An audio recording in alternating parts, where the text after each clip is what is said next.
Yo, welcome back to the Football Rig, ladies and gentlemen. I mean, today Arsenal are really under the test, man. And you know what, man? I just woke up and I fumbled the lineup, so I'm gonna do it right here live while we're waiting for the game and talking about it. I have it here, so I'm just gonna update it here in OBS quickly. Man, this is an important game for us. Smash the likes. Big up T, man. Big up my brother. How you doing, T? I hope you're doing well, my brother from another mother.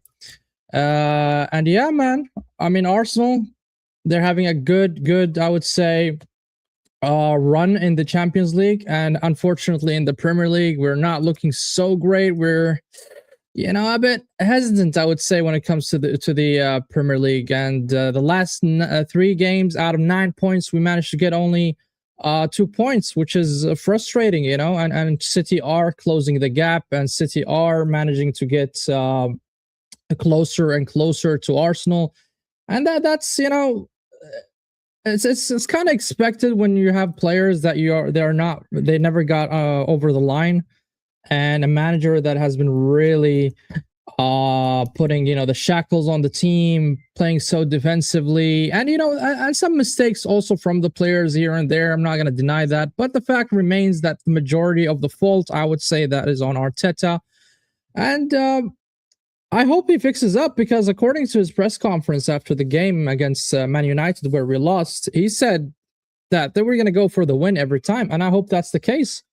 Because if not, if he fucks up this Premier League, man, I want this guy gone. I mean, if I'm assuming, of course, we are not going to win also the UCL, then serious conversation needs to be had.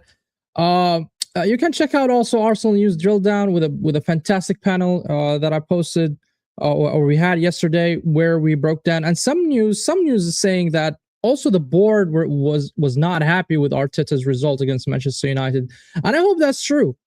I hope that's true. I hope they are putting some sort of accountability, because they invested in the team. Like, I wouldn't say I'm not against the Cronkies. I know they are American business owners and they want to make profit, they want to make money, and it's normal.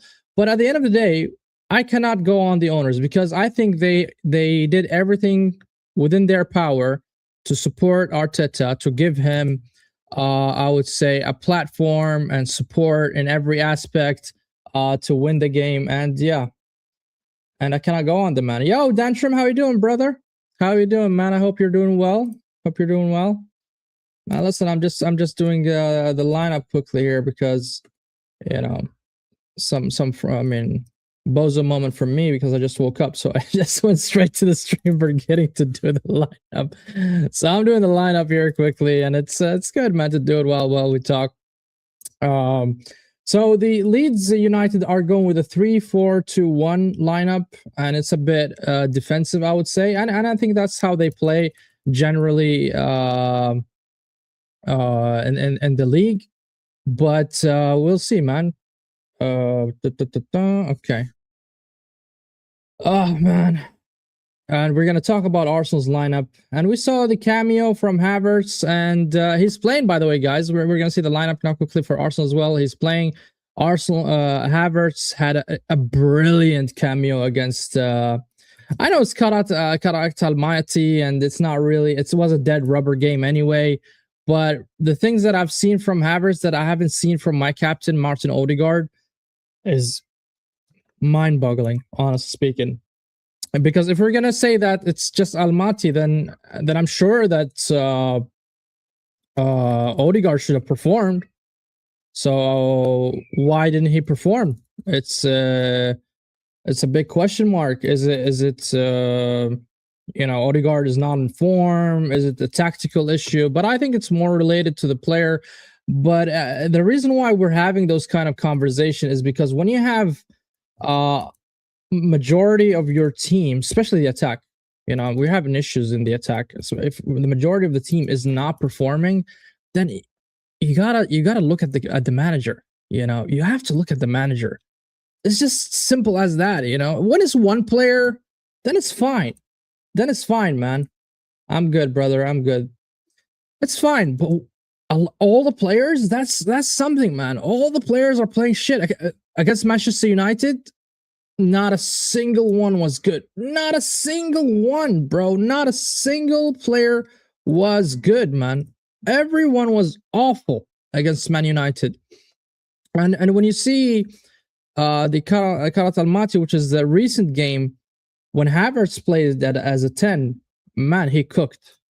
He cooked. We looked electric. We looked fast. We looked dangerous. In the you can feel. You can even feel it. You know, you don't need a tactico to tell you that. You really can feel. You can see it. The eye test don't. The eye test don't lie, man. I mean, trust your eyes. And I'm sure all of us watch football because we're a big fan of it, and some of us played it, not at the highest level, but some of us at least played it, and they understand. They understand when somebody's playing good, somebody's playing bad, and I'm happy to see that Arteta benched Odegaard. He benched his captain. He deserved to be benched, to be honest. He deserved to be benched because not only there's a lot of scrutiny around Odegaard, but also you need to send a message across the team that, hey, listen, if you're not performing, you're going to be benched. If you're not performing, you are going to be benched. And that should be, you know, the normal behavior from a manager who's expecting certain things from his players. If they're not delivering, man, bench him. Bench him. I don't care how he earns and all that stuff. We can discuss that later on in the season if this player is worthy to stay at Arsenal or not. But as things stand, you know, you gotta give chances for the players who are performing for you, who are delivering, and also you have to give credit to those players, because if you're gonna have favoritism in the team, right? So what makes me as a player play in the highest level? Anyways, you're not gonna choose me, so where's that motivation? Where's that incentive that the players are feeling? None of them are feeling that stuff. And I'm glad to see there's a little bit of change in Arteta's team and behavior and the way he approaches game, the selection as well. And now we're gonna go to the Arsenal lineup as I'm doing it right now. So we have Raya as a goalkeeper. Okay, so nothing changed there. We have Timber on the right. That's excellent.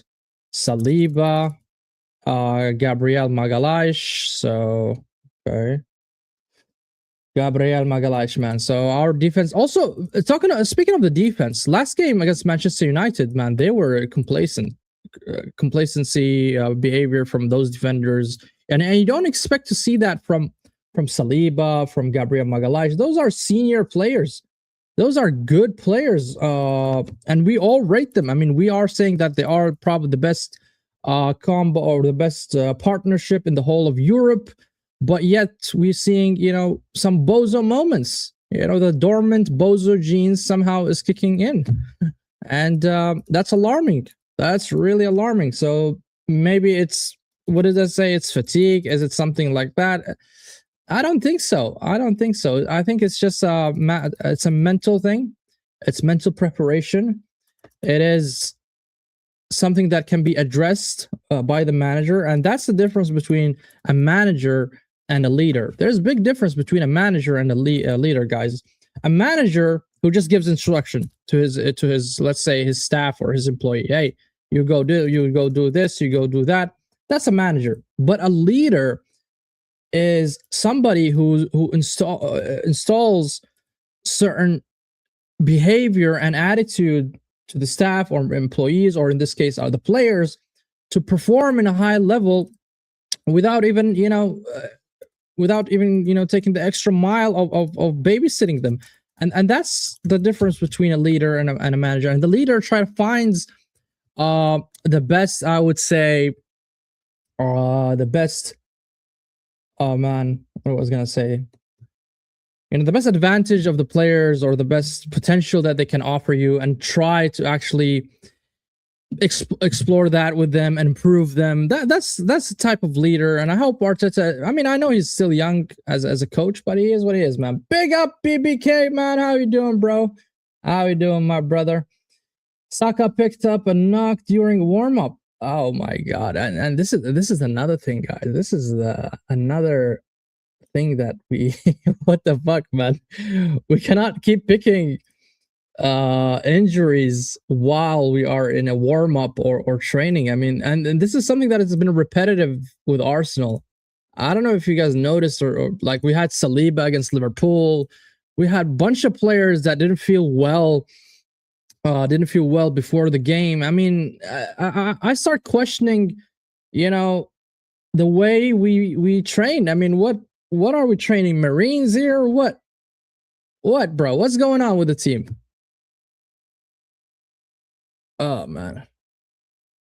But I see. Okay, but Saka isn't the main lineup. BBK. I mean, is this something that very recent? I mean, I didn't really even open the game yet. So, I mean, hold on. So serious, like Madueke is gonna play now. Holy shit!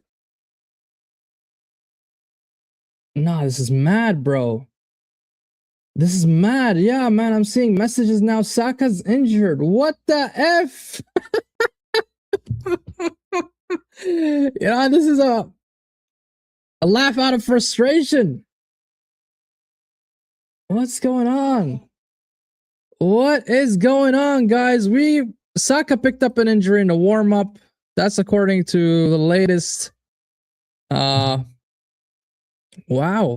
I mean, let's see once it's confirmed, so we can actually put it on the screen as well. Because as things stand, officially, in everywhere you see the lineup that came out, it says that Saka is playing, but I mean, according to the guys here, they're saying that Saka picked up an injury. Ooh, ooh, not good, not good, man, not good. Picking up an injury in the warm up.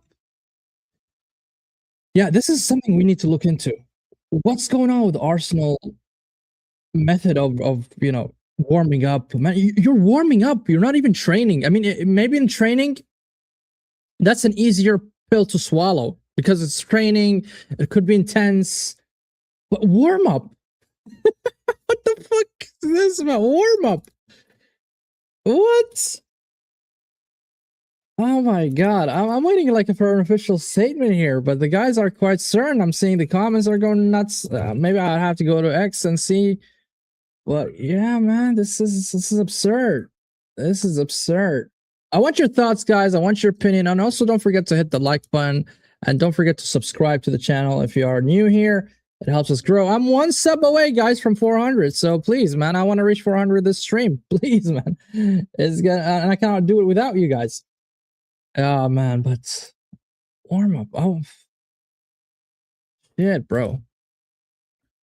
Shit. And I really don't like Madueke, man. Madueke, he gives you the vibes like his prime Neymar with his dribble and footwork and all that stuff. And he has that flair, but no end product. Zero end product. The guy has 0 goals, 0 assists in the Premier League. Oh my god, Leeds will give you Arsenal. Yeah, man. Big up to you, Danielle. Big up to LFC Aaron. Yeah, I think it's going to be a tough one, bro. I think it's going to be a tough game, Danielle. I'm not going to lie. I think it's going to be a very, very tough game. And I don't think it's going to be as easy as the first game where we scored 5 goals. I think they're going to... Yeah, man. Look, man. Even Dantrum, man, he's not giving me good vibes here. He's saying, yeah, I think it's true. I see some posts about it on Twitter. So yeah, man. Saka's... man, what the fuck, man? The seriously guys need investigation. I'm being genuine, man.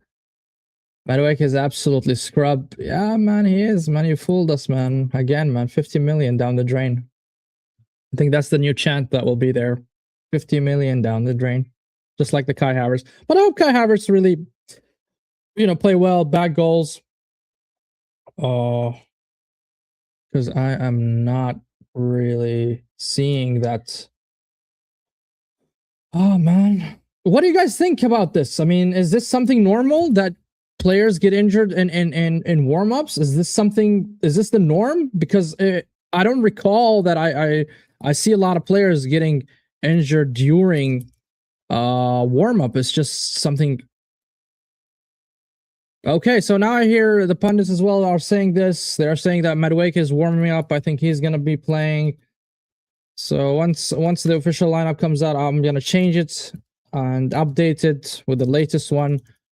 But damn, man, Saka, and I think it's gonna be like a long-term injury. I don't think this is something that is picked up now. I think it's something that happened maybe yesterday, and for some reason, okay, for some reason, they only found out now, which is even worse. Which is even worse. And I'm trying to defend Arsenal about this, man. It's even worse, in my opinion. Yeah, man. Let's see, man. Let's see. Okay, now we're ready, man. The lineup is ready. So, just updated the lineups. Raya, Timber, Salim, Magalhaes, Hincapié, Zubimendi, Rice, Havertz. Obviously, Saka's not gonna play, so that's questionable. We're gonna wait until to see the official one that Madueke is on. Gyökeres and Trossard. Arsenal ain't winning shit this season. Trust me. Well, first of all, big up to you, KGB, for commenting. But who do you support, KGB? Who do you support? I'm interested to see. I don't think Saka has been 100% right since that hamstring injury. Yeah, you're not wrong, Aaron. I don't think you're wrong. I think Saka has been lately not playing very well, not playing in high level. Manchester United, yeah, man. Now we can get giddy after you won against us. I understand that. And congratulations, you played very well that game. But I think we're gonna win shit. We're gonna win something. I'm not saying what we're gonna win, but I think we're gonna win something this season. I think we can get a trophy this season. But the question remains, what trophy is gonna be? And I hope it's one of the big one. Either the Premier League or the Champions League. And yeah, man, Manchester United, they had a really good games recently. They won against City. They won against they won against Arsenal. And by the way, Manchester United are the only team that won against Arsenal in the Emirates Stadium. Lego head Arteta is not an hey, Danielle, do not insult my manager. Only Arsenal fans can insult the manager. And this is the guy. Carabao Cup it is. Come on, man. Give us a little bit of credit, man. I want the Prem. I want the Prem, man. I want the Prem. Honestly speaking, I want the Prem. Even though I think we are more suited, and maybe that's outlandish, I would say to maybe, but I think we're more suited for the UCL than the Premier League. I'm not lying. I mean, you can see our results in the Champions League. I know it's not matter much in the knockout stages, but the way we play in the Champions League is just way better. Way better.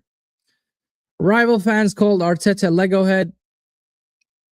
It doesn't matter, man. Arsenal fans are the only ones who can insult Arteta. It's internal banter. It's like I'm calling my brother, names or stuff, man. It's only me I can call my brother that, so. All right.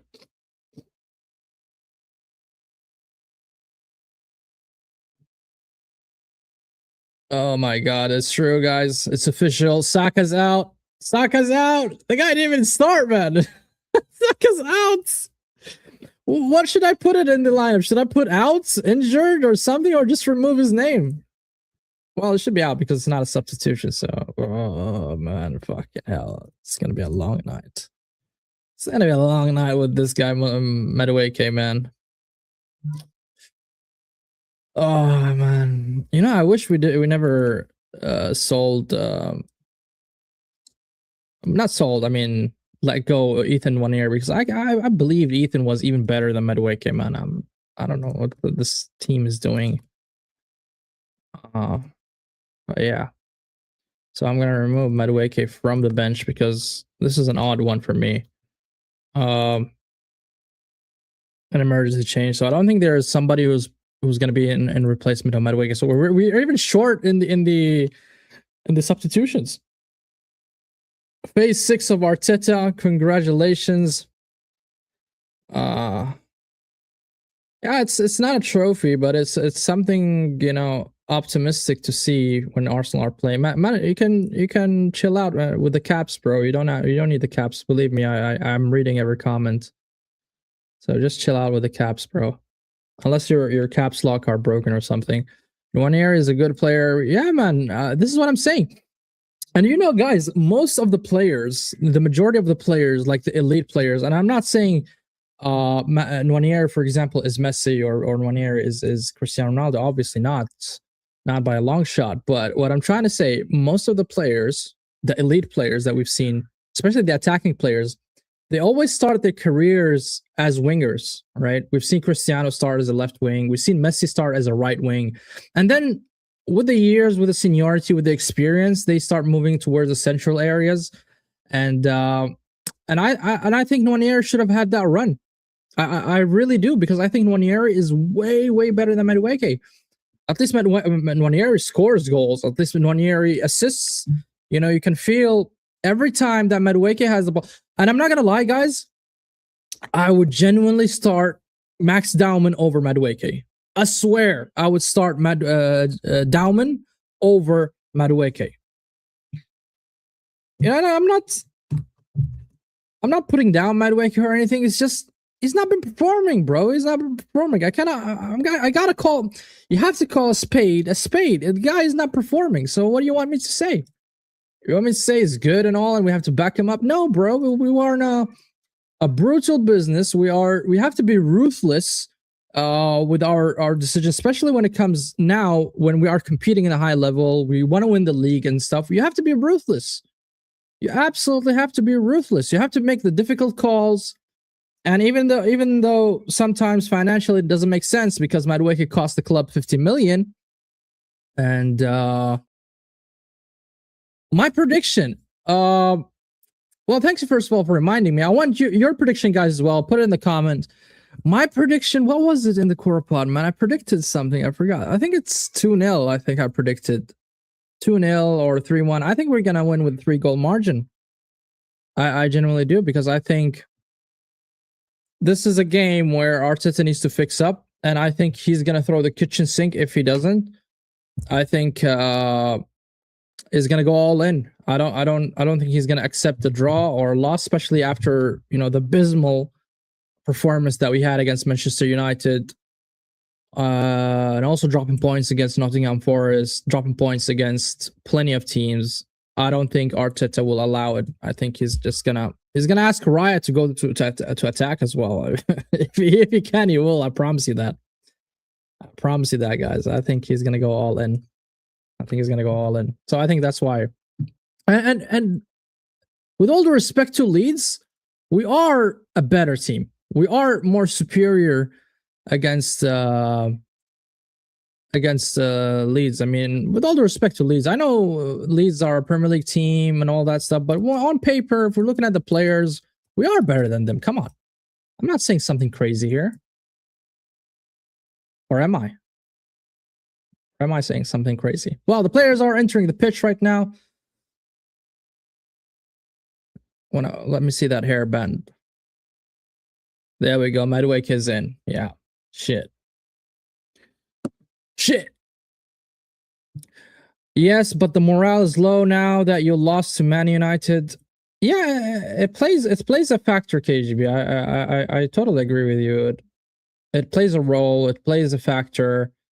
Performance and all that stuff. But you know, we are top of the league currently as things stand, and we are because we were that good. And you cannot go from that good to, you know, to have like a losing streak or something like that. And if he does, if we do lose points here, I genuinely believe we lost the league. I genuinely believe that. I think if we lose any or draw on any game, and the 4 points gap is still remains before we play Manchester City in Etihad, because I'm giving those 3 points to City. I'm just doing that because, you know, they say expect the best, but prepare for the worst. And that's what I'm the approach of my approach. So my approach here is saying that Man City is going to win that 3 points. So that 3 points, forget about it. So we are only 4 points. So if we drop one more point, I think we're done. Big up Denzel. Big up to you, brother. I love your analysis. You're doing great, bro. Thanks, man. Thanks, KGB. I'm really thrilled that you are in the comments, and I've not seen you before, so you're more than welcome in the channel. So Dantrum predicted 2-1 Arsenal or 2-2. Well, fairs. That's a reasonable prediction. Also, KGB here predicted 2-2. Okay, so you guys expecting us to drop points? I hope you're all wrong. For my sake and Arteta's sake, because I'm gonna go on a crazy rant if he does. I believe in you. I believe in my gaffer. Oh man, smash the like to this channel, man. Yeah, bro. Yeah, man, we're hitting a new milestone, 400 subs, bro. We're closing in. I mean, the first milestone should be 500, and then we're gonna go 1,000, and hopefully the community grows with the beautiful people like yourself, Dantrum, and then Denzel and the others, and also KGB, who just joined recently. Okay, Arsenal are having the huddle, guys. We're having the huddle, and I might have like a delay of a minute or so. So please, no spoilers. Let me enjoy, even if it's a goal against us. I know it's gonna be sorrow and painful, but let me enjoy it live so I can give you actual live. Oh man, I'm worried. I'm concerned, guys. I'm not confident. I'm not confident, man. I'm not confident. You know, my heart's telling me, okay, we're gonna win, but my mind's telling me, yo, chill out, you know.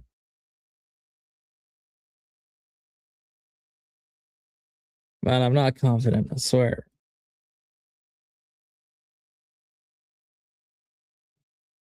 Oh, bro. It's gonna be a long night. Long night for me. Or evening, I would say. All right, Rice with the kickoff, and there we go. The game started, ladies and gentlemen. Let's go. Ay. Yeah, bro. He got injured in the warm-up. Can you believe that? He got injured in the warm-up, and Madueke now is playing. Man, it's ridiculous. Why am I watching?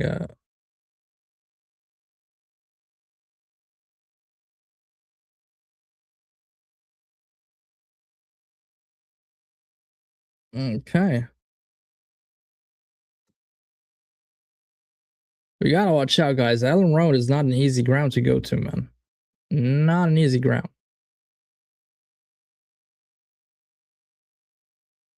Ooh. And obviously Leeds are gonna come with we can't catch a break, bro. Yeah, man, it's insane. It's insane.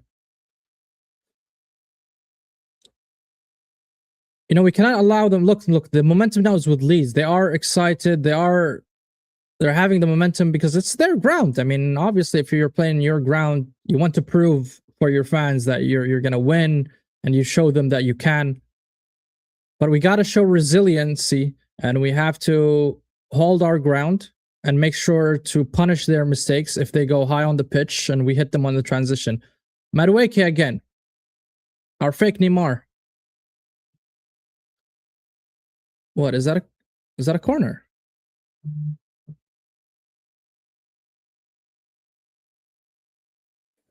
You guys think Havertz is gonna play well? You think he's gonna do a great cameo like he did against Karat Almighty? Our first corner. Let's go, man. Our first corner.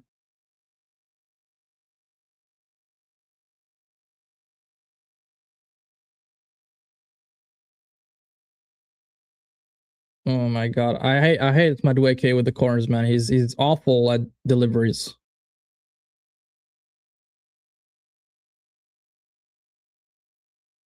Man, I'm telling you, man, Madueke is shit when it comes to deliveries of absolutely shit.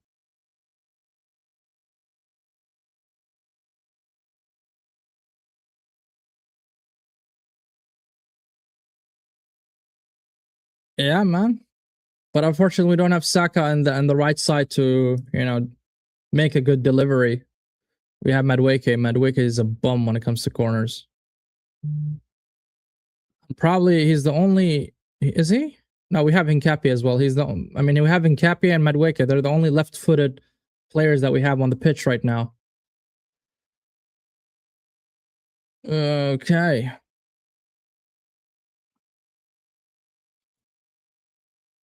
Oh, man, it's insane, bro. It's insane. We must.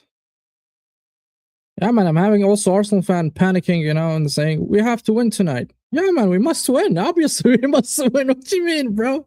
If we don't, it's gonna be crazy, man. Shit.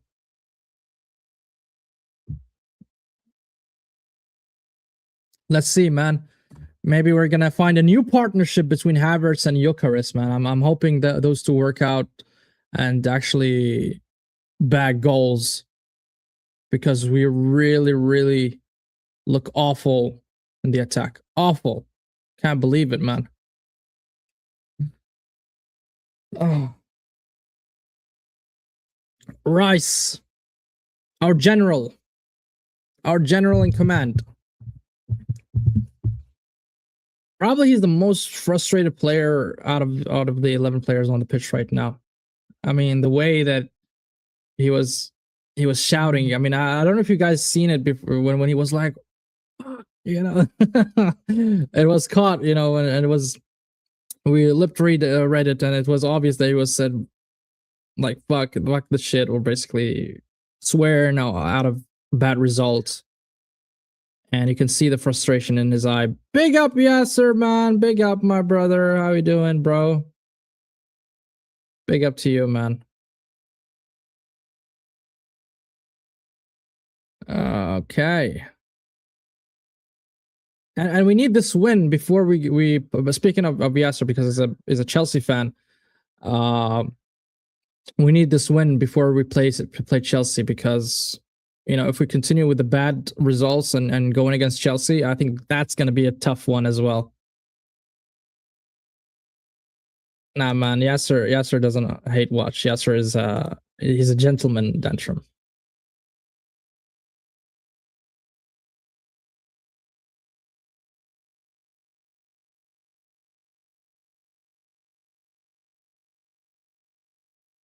He's probably the most calmest Chelsea fan that I've seen. So balanced with his opinion, so relaxed. He analyzes the game based on what he sees. He doesn't get giddy. I like Yasser, man. Big up to him, man. Make sure you guys subscribe to him as well. Show him the love. Okay. We look shaky, guys. I'm not gonna lie. We look shaky, man. I'm telling you, I'm not confident, man. Okay, Leeds on the attack. And okay, we cleared it.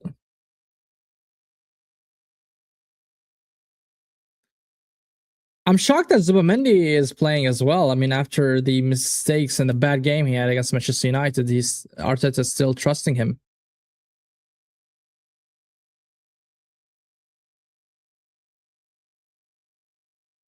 Okay, it's a corner for Leeds now.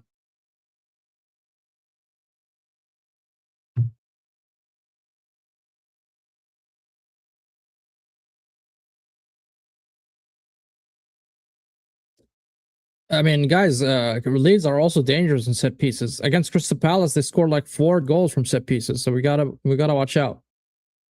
Leeds, okay, we clear the ball. Nice.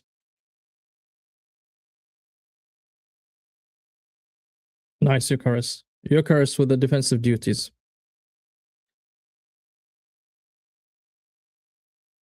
Oh, man. Guys, calma, man. Hold the ball. Relax. You gotta absorb that energy from Lee. Just suck it out of them, Pause.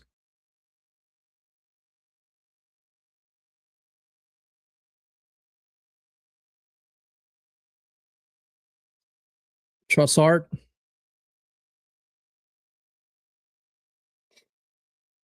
Who do we have on the bench as a solution, man? I haven't really seen who we have on the bench. I mean, now we're one man down, also on the bench.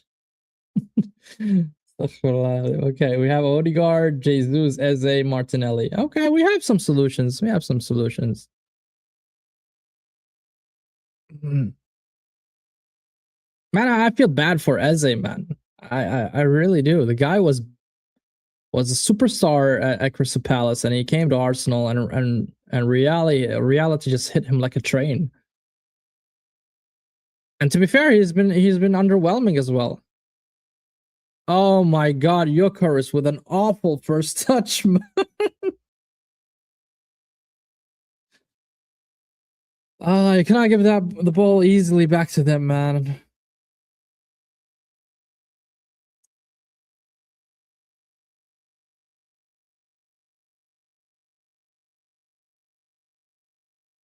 Okay, goal kick for Leeds. Come on, Gyökeres. By the way, Gyökeres scored 2 goals against Leeds when we won against them 5-1, I think. Was it 5-1 or 5-0?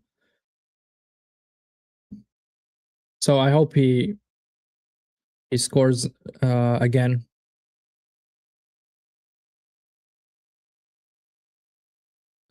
Gyökeres can't shock me anymore. I've seen it all with him.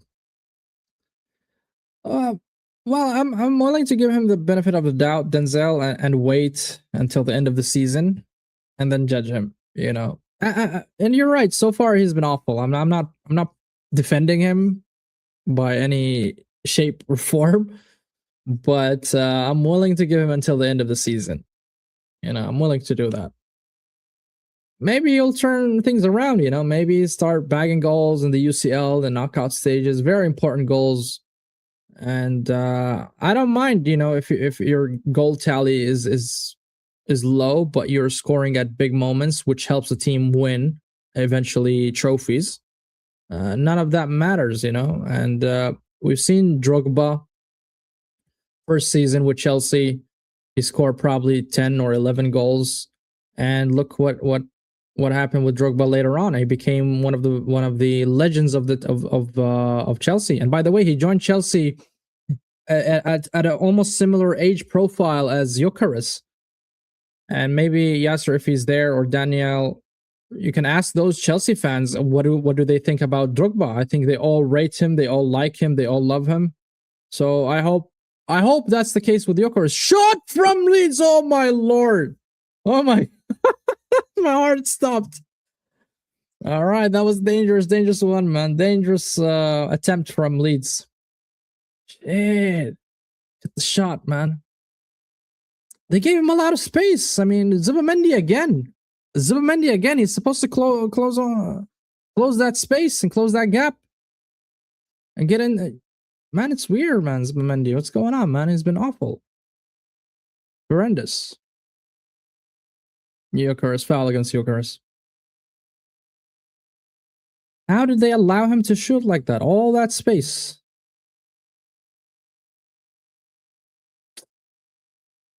Weird. What are we doing here, man? What are we doing, guys? Ah, come on, Arsenal.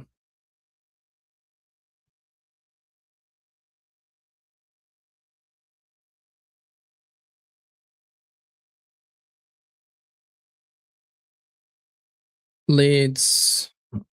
Okay, with a build up.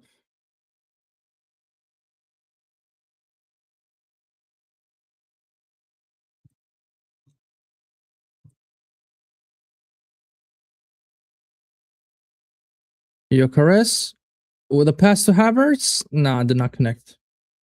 Gyökeres is just bad with the passes, man. It's not that great.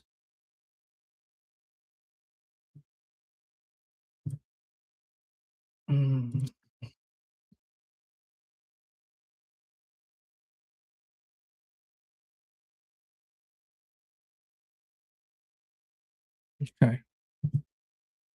Okay.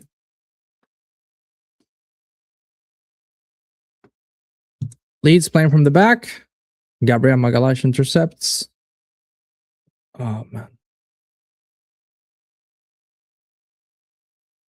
Timber on the right. Come on.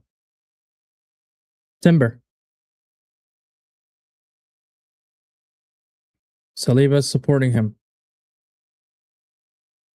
Rice to Timber.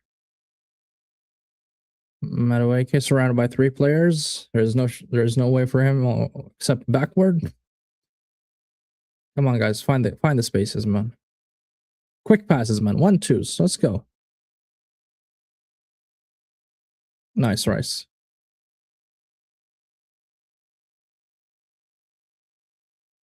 Rice is literally commanding the midfield.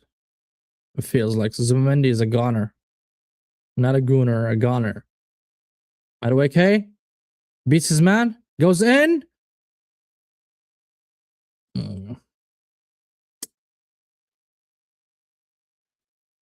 Throwing for Leeds. Throwing for Leeds.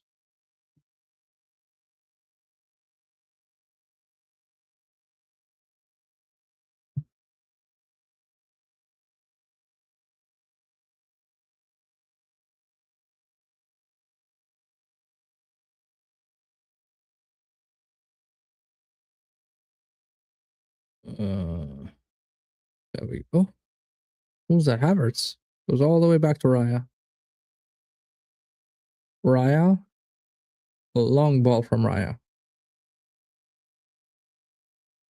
And a throwing for off for Leeds.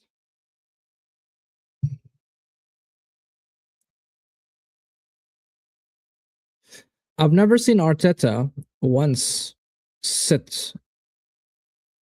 Every game he's standing and giving instructions.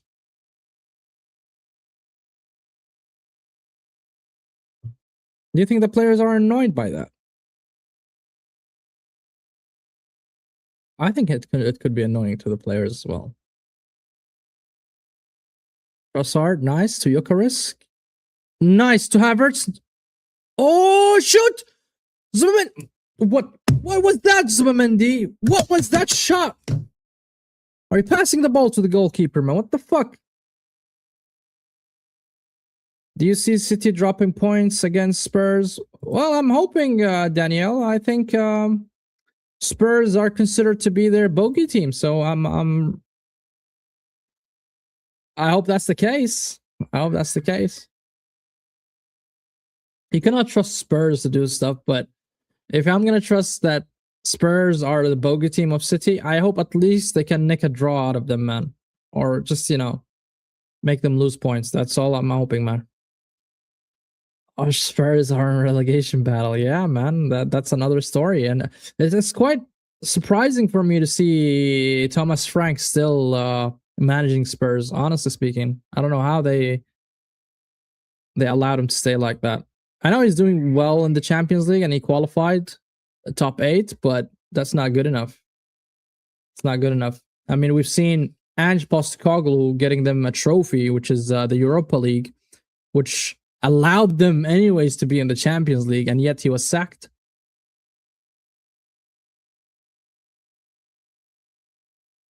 So we'll see, man. Do you think they will win or draw against City, Danielle? Do you think they have a chance, considering the history between those two? Then they're considered to be the bogey team of cities.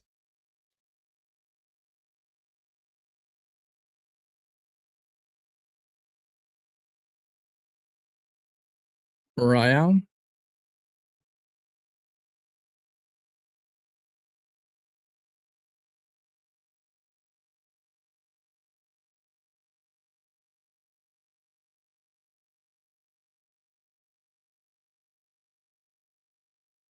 Okay, Saliba.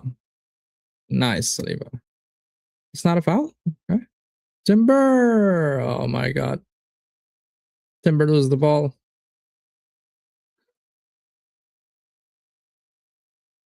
Leeds. I think the possession is favors Leeds, man. Can't lie. I think they're like 55%. Nice. Eucharist. Oh, Oh, that's a foul. Foul for Gyökeres.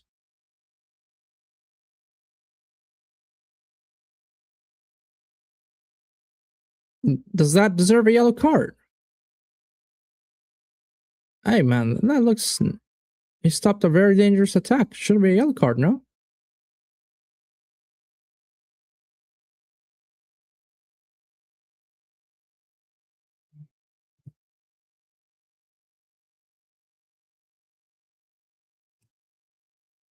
Come on, Gyökeres.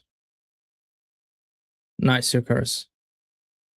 Havertz, Madueke, I think that's offside. Yeah, that's offside. Oh, Madueke. Probably gonna need an aspirin after this game. That's not an offside. That's not an offside. It doesn't look like an offside.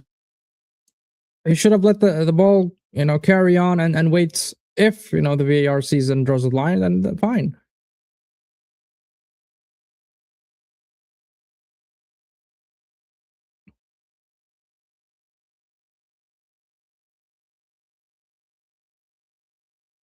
I think Gyökeres is doing too much in terms of body wrestling with the defenders, and that really hinders him from focusing on the first touch and all. He's depending on physiques too much rather than technical ability. Maybe. Oh my god,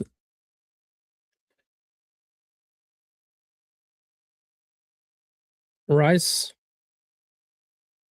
Yeah, see, Rice is receiving the ball deep instead of Odegaard, and that's how it's supposed to be.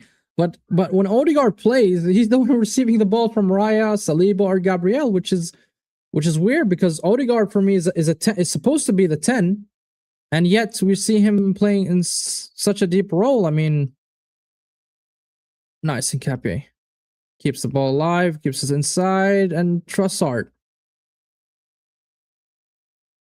Yeah, that's what I think, man. I think he lacks that technical ability, and that's why he's wrestling a lot. You can see it, if I can't fix it, I'm gonna crush it, that kind of mentality, man. Oh man. Da, oh my god. Oh, man. But I don't think we bought him for his technical ability. I mean, we bought him for his score goals. That's it. Like, if I'm gonna compare him in terms of profiles, like similar to Haaland, for instance, Haaland does not have that much technical ability or dribble or flair when it comes to uh you know that footwork that we're looking for and that entertainment. But the guy is a bagsman, is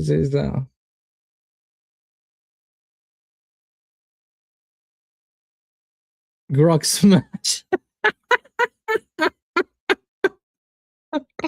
Yeah, I think that's the player we have, man. I can't lie. That's a good one. Grok smash.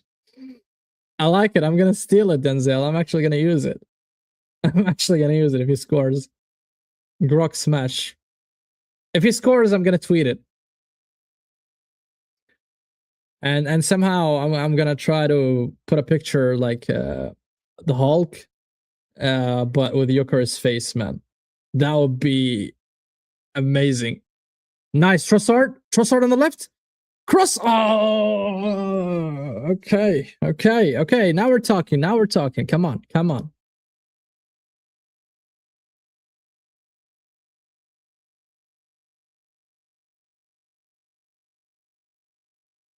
Wait, I haven't noticed. Who's the captain? Who's the captain? Cross from Madueke to the other side. And a corner.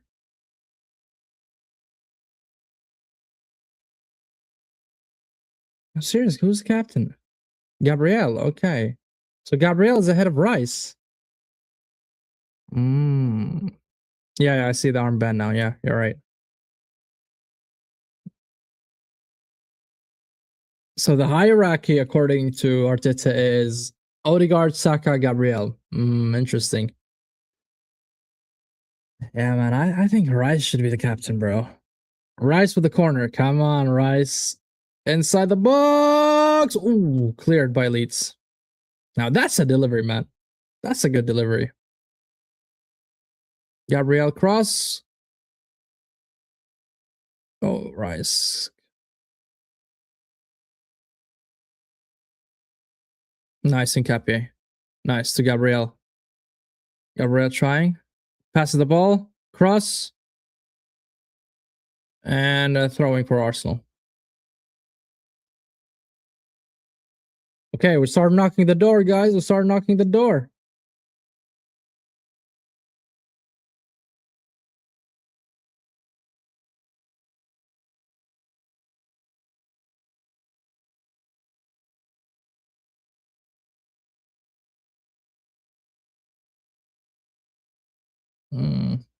And a corner for Arsenal again. So this is like third corner, I think. Yeah, two from Madueke now and one from Rice. Let's see, man. Madueke needs to improve on the delivery, bro. He needs to improve.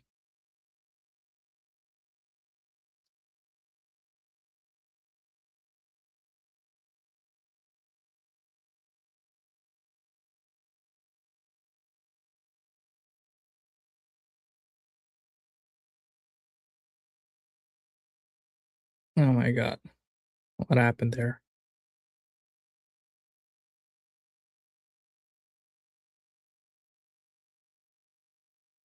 Madueke with the delivery. And cleared by Leeds. Not much to say there. Not much. Trossard trying to keep the ball inside. And Capier. You know, I also noticed something about our right back and left back, man. Going forward, they don't seem like they're good in the attack, if you know what I mean. Like they're not really good going forward. They are excellent defensively. They give you that kind of security in terms of defense, but when going up front, they don't really support much. And that's both Timber and Hincapié. I think both of them, they lack the offensive attributes, I would say. Rice. Oh my god. A throwing.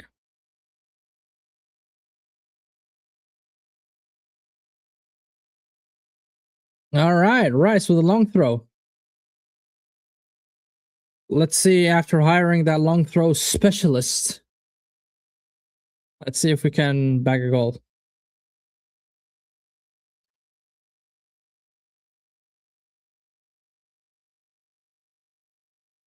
Rice, long ball inside.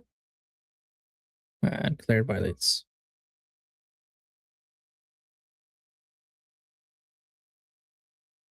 Come on, guys. Faster, faster, man. Move the ball faster. Madueke. Nice, Madueke. Timber, cross inside. Cleared by Leeds. And corner again. Fourth corner.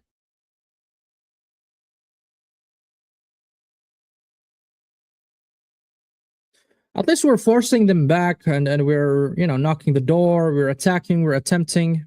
Nothing really dangerous so far. I haven't really seen a single attempt that moved me personally and said, wow.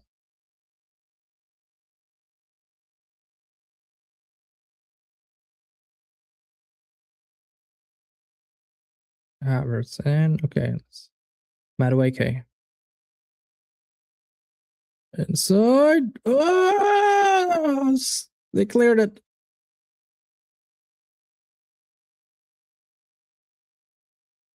Nice, Madueke. Oh, inside. Goal! Zubamendi! Zubamendi with a header, man. Hey, finally. 1-0 Arsenal. Excellent, man. 1-0 Arsenal. There we go. Now we're talking, man.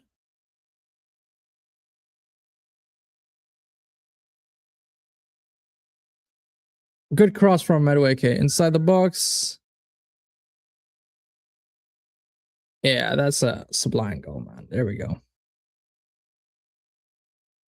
Never compare chin kicker to my six, mate. Who's the chin kicker? Wait, who's the chin kicker?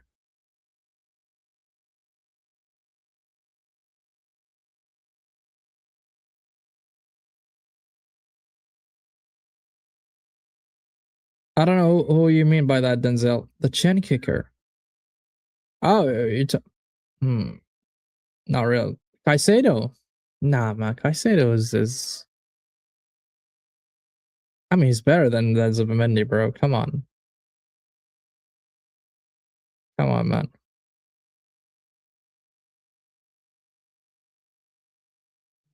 Come on, bro.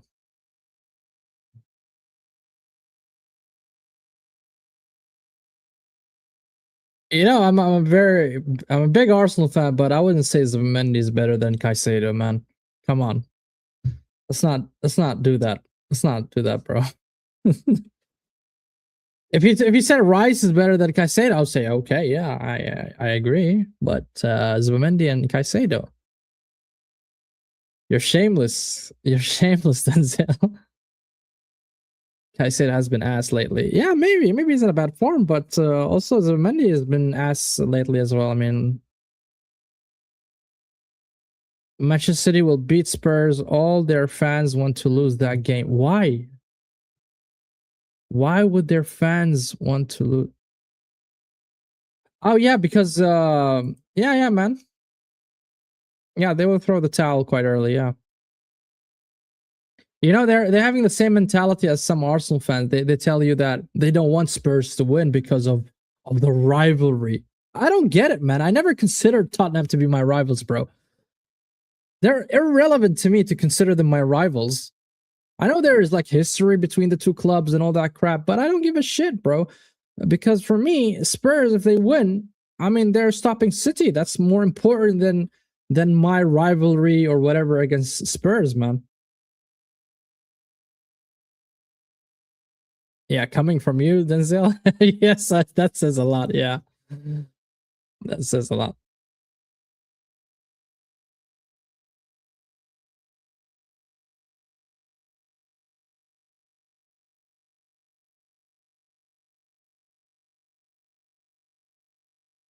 Yeah, Arteta is having a word with the ref there, man. I don't know what's going on.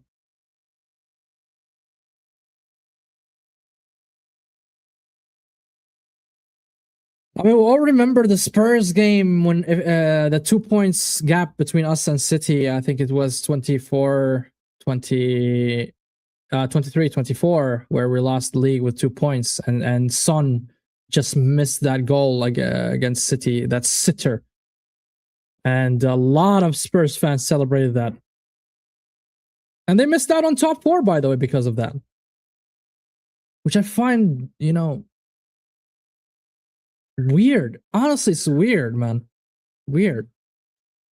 Spurs would rather get relegated than let us win the league.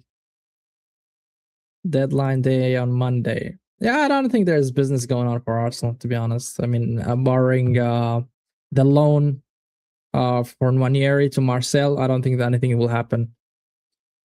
We have a big squad, and I don't think they will want to pay any money in January transfer window, and they will keep it all in the summer for big investments, i.e., Julian Alvarez. Berta, take note.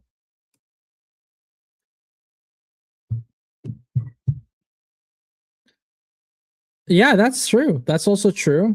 I mean, there's always market opportunities. You can't get players, not you can't, but majority of the teams would rather do their business in the summer. I mean, look at City, man. They signed two excellent players. They signed Semenyo. They signed Margehi. So you can't get players in January. It's just, are you willing to pay a little bit extra, and how much you really need that player? Because City, for instance, with the defense, because Gvardiol is out for the whole season, Ruben Dias is out until, I don't know, late Feb, probably early March. So they need a defender, and yeah, So that's why they signed Mark Gay. And when it comes to the attack, I mean, barring Haaland, who's really scoring for City. So they needed somebody who can score goals and can help Haaland so they can pursue Arsenal in the league and you know, help them in their the season overall.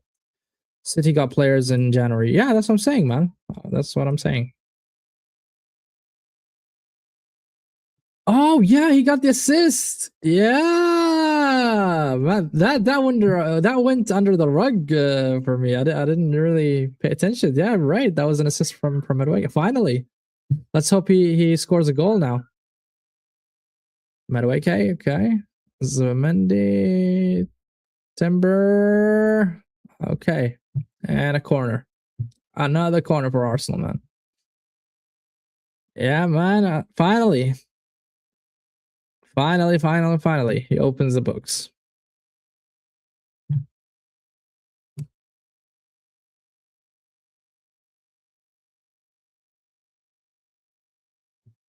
We need another goal just to give us that cushion, I would say, because one goal lead is always risky in the world of football. You cannot trust that. You can't. You just can't trust that. Deliver inside. Oh, nobody to follow up. Nobody to follow up with a final touch. Was it from Jokeris? Oh, Jokeris, man. That was a good. I don't know if he meant to put it in the back of the net or actually cross it. I really don't know. I missed that goal. Well, it was a Zubimendi cross. Madueke cross to Zubimendi, and he scored with a header. Not too bad, and it's considered to be an open goal. So, hey, what's going on there?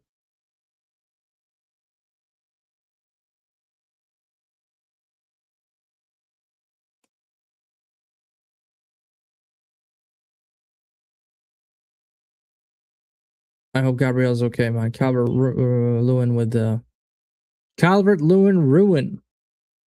Gabriel's. Let's see. Aye. Straight to the ankle, man.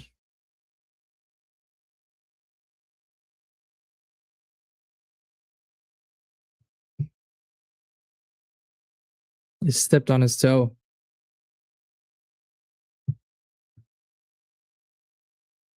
Yeah, that really hurts when they step on your toe, bro. Ugh. Long ball from Gabriel.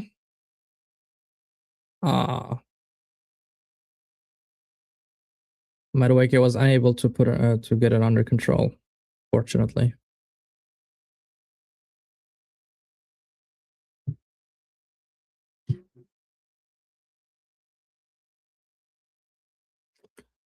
And by the way, guys, I used to feel comfortable when we were 1-0 up. I'm saying, okay, we're gonna win the game or at least get a point. Manchester United, for the first time, we went up 1-0 and they managed to win the game. So that was the first time in this season that happened to Arsenal, where they took the lead and actually lost the game. Oh my god! And a yellow card.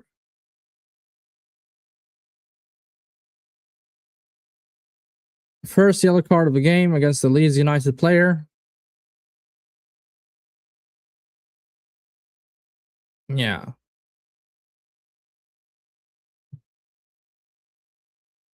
It's always good when the defenders get a yellow card, so now you can press them hard and force the mistake and error so that they might get another yellow. Goodmanson got a yellow card. Rice with the delivery. Let's see. Now he decides to pass the ball. Come on, Saliba. Nice, Saliba. Gabriel to Madueke. Gets inside, beats his man, and the 5th or 6th corner of the game. Man, this is like corners games now, man. Corner after corner after corner, but we're not scoring. And you know what? Like I think it's 5 corners, and 4 of them is at Madueke's side. I wish it was at Rice's side, man. Rice's deliveries are lethal. Lethal deliveries from Rice, but Madueke again with a delivery. Let's see. Maybe he improves. Fourth time is a charm. Oh! And a goal! Whoa! Goal! Hey! I don't know who scored it, man. It looked like... Hey, it's a goal! Yeah. Yeah, I was just saying awful deliveries, man, but damn. He shut me up, man. I like it, man. It's good, man. Let's see. Inside. Oh, own goal. Own goal scores again, man.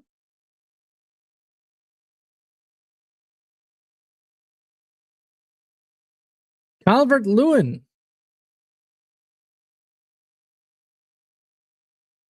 Man, Calvert-Lewin looks like our inside man, man. 2-0 Arsenal, man. Wow. Interesting. 2-0. Okay. Own goal for Ballon d'Or. Yeah, man. It seems that way. Wow. It was a horrendous goal, honestly, but excellent delivery from Madueke. Finally, man. Yes, this is the deliveries we want to see, man. 50 million. I'm expecting you at least to have a good delivery.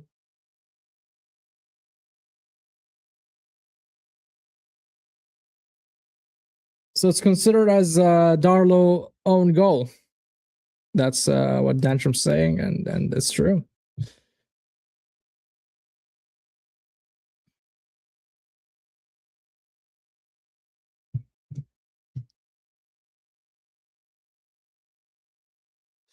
Do you think it's a fear factor, or just press them so much and force the mistake?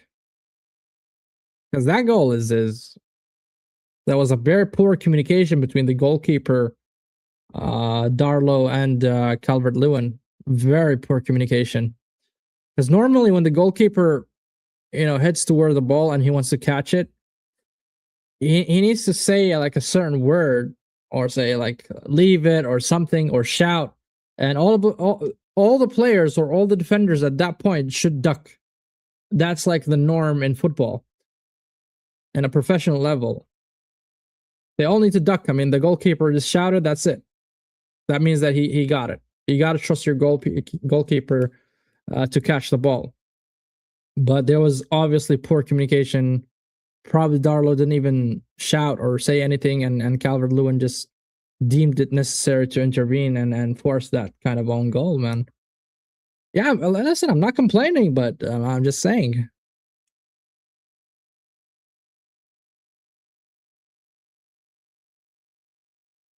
As I always say, I don't care how we score as long as we score.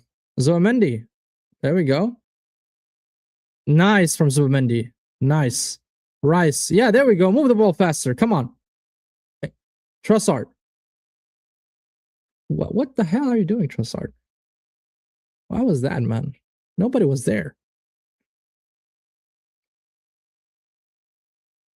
It leads in the counter, but all the Arsenal defenders are back.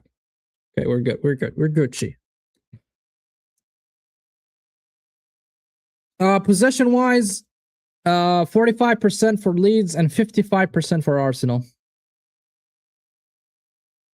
Total passes almost similar, like 170 and 150, so it's almost even in terms of passing numbers, or number of passes, I would say. Okay.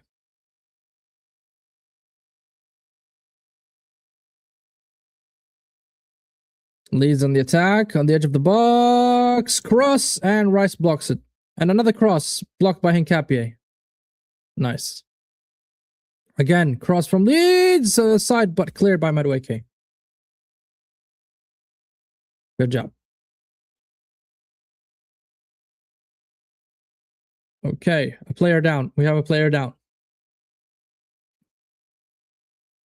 Did it hit his, did it hit his face?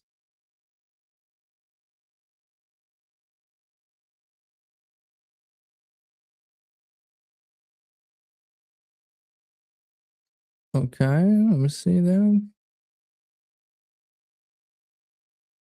I think it hits his face. Yeah.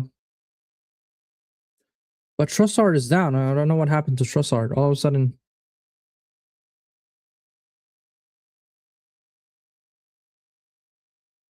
I hope Trossard is okay.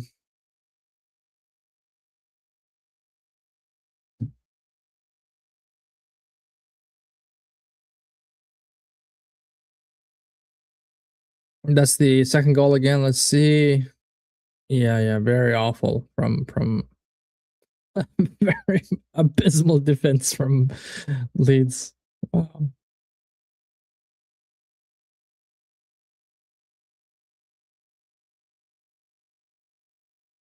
Arteta even celebrated with Nick over. I mean, it says it all.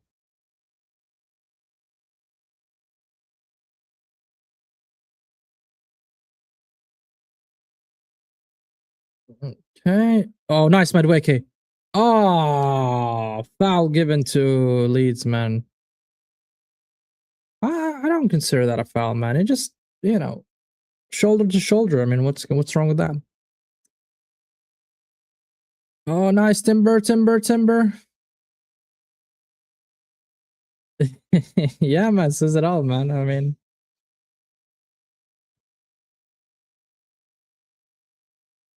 but I gotta give credit to Madueke's delivery. It was good. Oh, inside the box, Havertz. Ah, and another corner. Now I have a little bit of confidence with Madueke. Come on, the fifth corner for Madueke.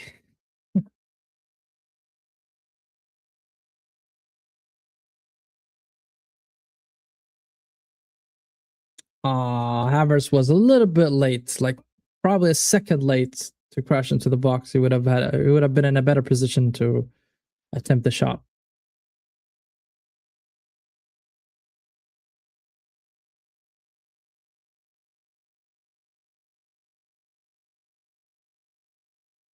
Come on.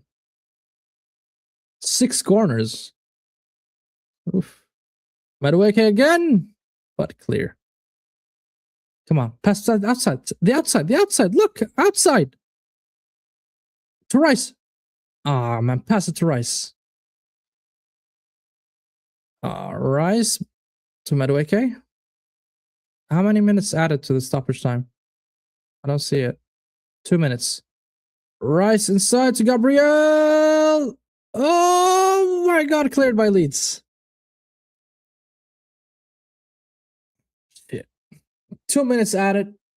Okay.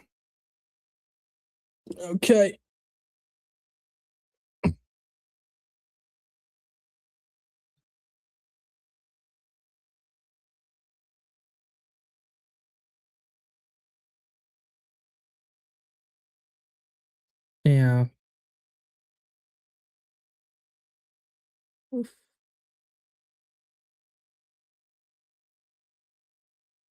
Foul against Arsenal. That was a harsh fall on the back by the Leeds player. Hope he's okay.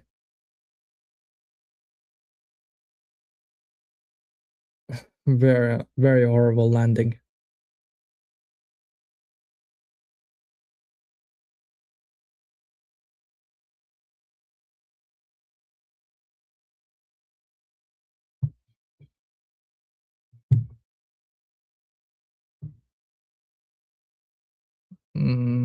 Couple of seconds to go.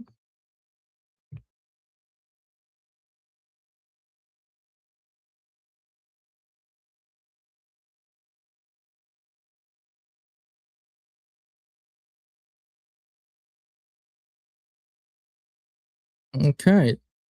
Nice. Yokers.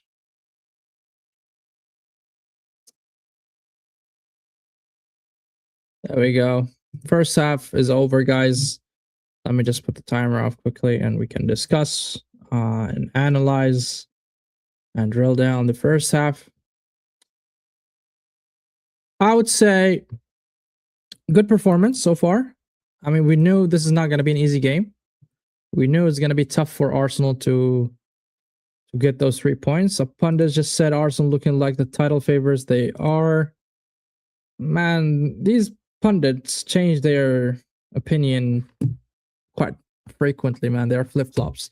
It's been a long time since we were 2-0 up at halftime. I need more of this. Yeah, man, that's a very comfort cushion to have. I mean, now they can, even if there was mistakes, they can address it comfortably. Mentally, it's there's no pressure on them right now. Because of the 2 goals. But let's talk about the first half, okay? And I want your opinion, guys, as well. I mean, I want you to tell me, who do you think was the best player, who do you think was the worst player, and what should we do in the second half in terms of substitutions, in terms of changes that can help the team even further, score more goals or secure the win. For me, I think it was a very expected performance. I mean, like I said, guys, Leeds are a tough team to win against in their gaff. However, on paper, when you look at the players, we are better than them on paper. And I don't know who brought this up. I think it was KGB. Yeah, KGB brought it up and said that because of the morale, Arsenal are down, and we were awful against Manchester United, and we were awful even before that, Nottingham Forest, and even against Liverpool. But one thing I'm going to give credit to Arteta is he benched Odegaard. And honestly speaking, guys, since the Karat Almaty game, we've seen the difference when Havertz played in the first 45 minutes, the first half, I mean. And then when Odegaard came in, and the whole dynamic of the team just changed and became slower. It became lethargic. And I don't know. I think Odegaard needs to stay in the bench, and I'm glad that Arteta, gave him the stick and put him in the bench and played Havertz. Probably Havertz is not going to play the full 90, because he needs to gradually integrate him back to the team because of the long-term injury. His injury was almost for a year, guys. Remember, 350 something days, 58 days. So that's a very long time for a player to be out. And I'm glad to see him back. But if you're going to substitute him because you want to manage his minutes, I don't want to see Odegaard. I do want to see Eze. And Denzel just hit the nail right there, which is I would sub Eze for Trossard. Well, yeah, Trossard didn't play well, but I wouldn't play Eze on the left, man. I just don't think that's a very good position for Eze to play. I think the directness we played with this game suits him. Maybe, but I would give Martinelli, a go, because I think Martinelli lately has been in a good form, especially in the Champions League. And I want to carry on giving him the minutes to stay fit. I know that he didn't really play well in the Premier League in general, but in the UCL he was really bagging, like 6 goals out of 6 games or something like that.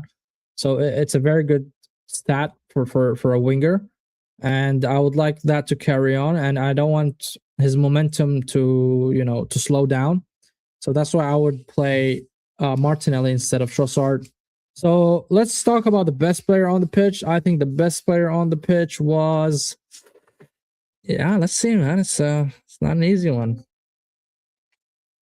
And it's not Trossard, it's not Gyökeres. Oddly enough, I might give it to Madueke, guys. I'll lie. I think I'm gonna give it to Madueke. For me, Madueke, I don't know if it's if it's a howler or not, but this is what my eyes are witnessing, and what my head is telling me. I think Madueke was the best player in the first half. I mean, he had an assist, and also kind of assisted the own goal. He forced that mistake from the goalkeeper, and yeah, that's the best player of the first half, I would say. The worst player,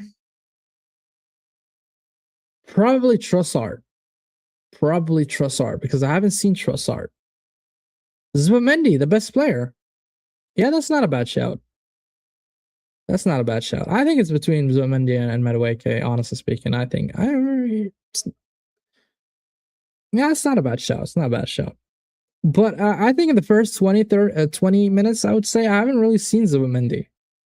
Rice was dropping deep and receiving the ball from the back and moving it forward. So I haven't really seen much from Zubimendi until like the last 15 to 20 minutes of the first half. And then I saw Zubimendi, of course, with the goal as well. That's a brilliant goal from Zubimendi.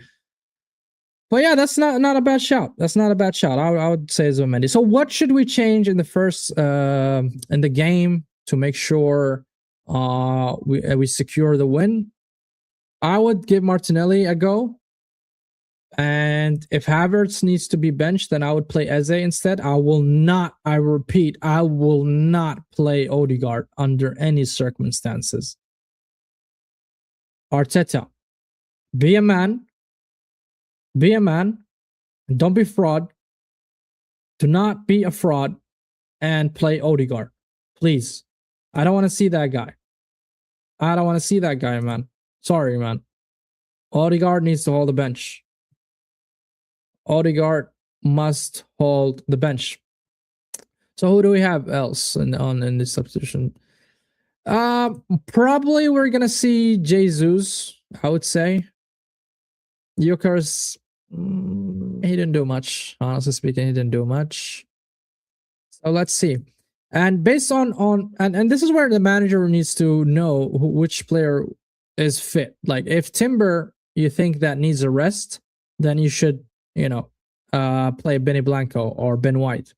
And if you think Hincapié is, having fatigue issues or fitness issues, then play Calafiori. This is a call for the manager with a medical team. They need to make the best decision for the sake of the players, for their longevity, and for their fitness, I would say. So that would be my breakdown of first half. Excellent from the boys. I think they did well. I think they should remain doing the same. They soaked and they extracted that excitement from Leeds that came with electricity at the beginning. They came. I mean, it's their gaff. Obviously, they will play good at the beginning. They managed it very well. They didn't allow them spaces, and yeah, man, we should carry on, man. In the second half, we should go on strong, kill the game, probably score a third goal if possible. If not, just manage the game. I mean, don't overdo it. Don't overcommit. You need to control the game. Now is where the time you control the possession. Why am I saying that? Now, the team who's defending is usually exuberating a lot of energy to try to recover the ball, where the team that is having the possession of the ball are more relaxed in terms of body output and all that stuff. So they're just passing the ball around, relaxing, and that's it, man. Just manage the game, basically. Manage the game.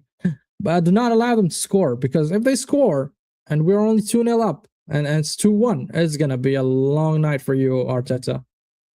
It's going to be a long night, because they will definitely be on the ascending and they will hammer you with attacks and they will commit forward more, and you'll put yourself in a pickle that you will find yourself, defending, and they will pin you to your box. And we don't want that scenario to happen. So manage the game.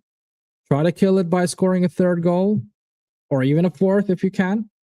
And that's it. Call it a day, man. Call it a day. As I said, I don't overcommit, because now we're seeing players getting injured in the warm-up. Saka got injured in the warm-up, guys. The initial lineup had Saka playing. And all of a sudden, due to emergency or something, Saka maybe didn't feel well. Maybe he told Arteta, listen, I'm feeling something and I'm not really ready. So Arteta said, okay, then we're gonna substitute you and go and relax, man. It's sad to see, and it's it raises a lot of question marks, in my opinion, and something needs to be investigated here. I don't know if it's lack of competency from the medical team, or the stubbornness and persistence of Arteta, that he wants to play the players and run them to the ground. I genuinely can't tell. But either way, you're a big team. I'm sure you can gather some data and you can find out, okay, so let's see how many hamstring injuries we have, how many ankle injuries we have, etc., etc. You can build a trend and you can identify, okay, then you do what we call an RCA, which is a root cause analysis on why is it happening? Why is it reoccurring? Is it something wrong with the, I don't know, the diet? Maybe it's something wrong with the routine of the player. Maybe, instead of training for 2 hours, we need to train only for an hour and a half. Maybe, drop down the minutes. Maybe, they are playing 90 minutes, I don't know, 2 games a week, and you're having your training sessions. So let's see how many minutes are they accumulating in terms of training. Maybe instead of total of 6 hours in the week, you can drop it to, I don't know, 5 hours a week, because obviously something is not right with the Arsenal routine and training and all that. Something is wrong, and they need to figure it out. They need to figure it out as soon as possible, man. Arsenal is such a haram club. Because we scored an own goal. Is that why you say that? I mean, come on, bro. I don't care how we score, man. I don't care. I don't really care, man. I genuinely don't. You think I care? I don't care, bro. I care about winning the game. I care about the 3 points, and that's it. That's it. And that should be the focus of all Arsenal fans. I mean, Ballon d'Or to own goal.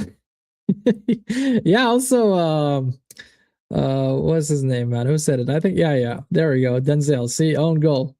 Ballon d'Or. Yeah, man. It's not entertaining to watch. Look, I'm not gonna lie. I'm not gonna be, shameless here. But again, like Denzel's saying, nobody cares, man. No one gives a shit when it was Mourinho. No, look, Jose Mourinho was.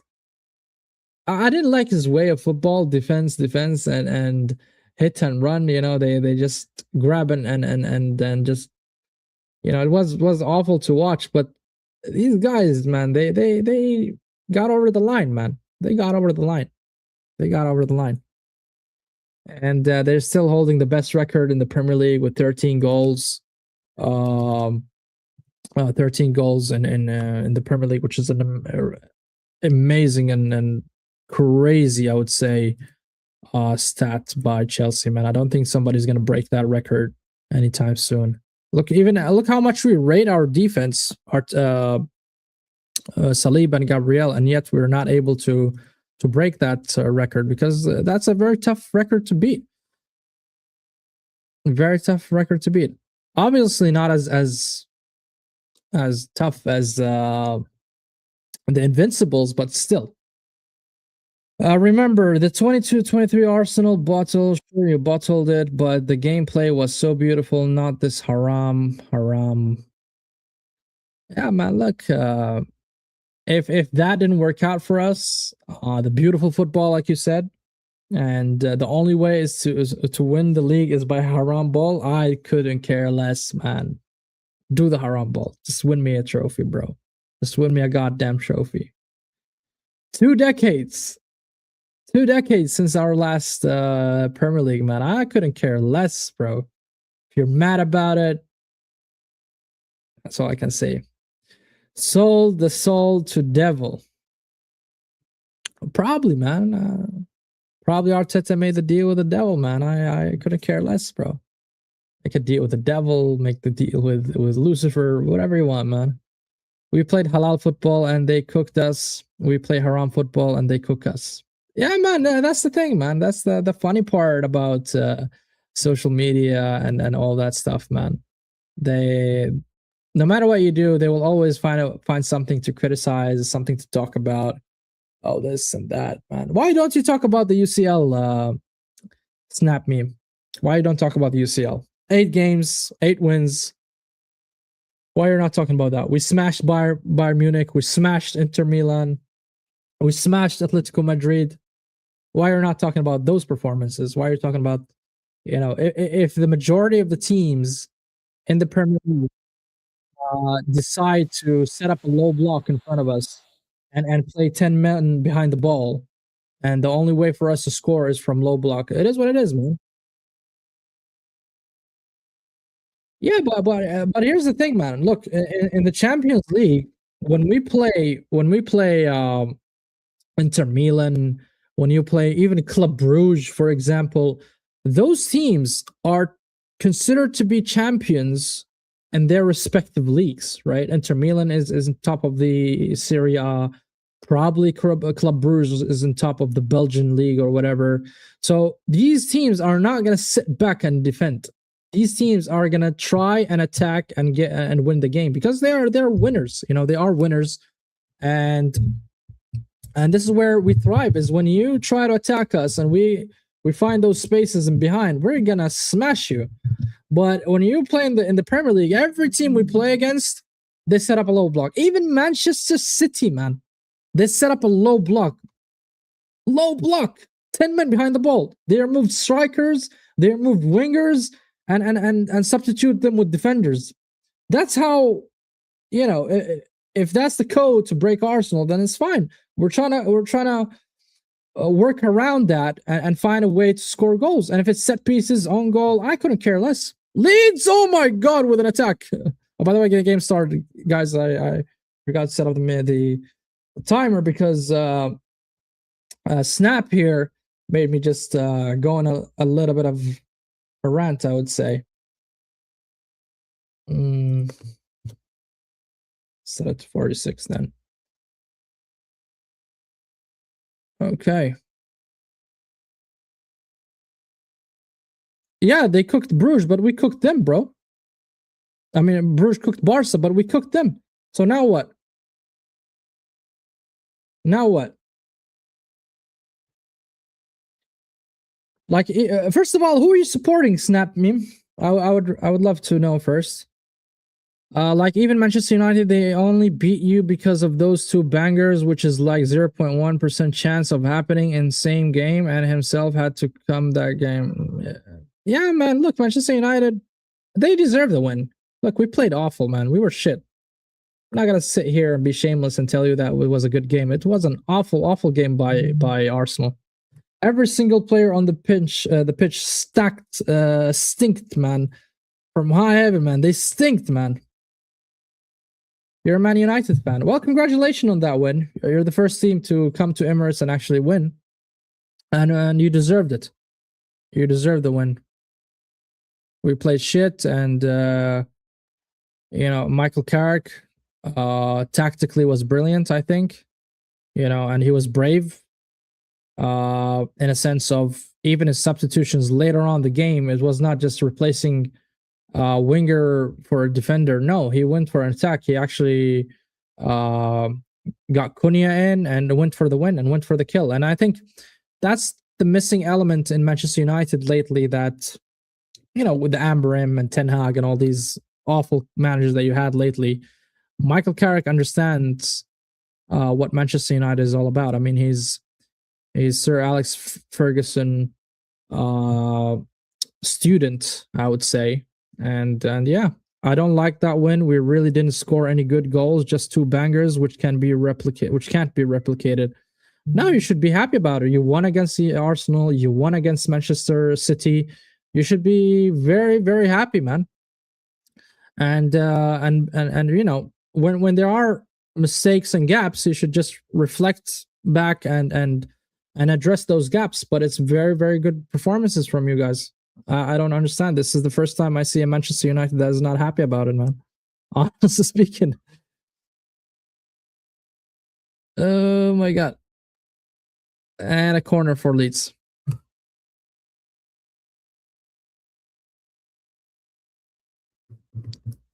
Yeah, okay. I'm happy about the City game. We steamrolled them, but not like that against Arsenal. Yeah, look, man, I'm sorry, you don't expect yourself to come to Emirates where the team has never lost in the season, and they are top of the league for a reason, and you expect yourself to dominate the game. It's just what is that?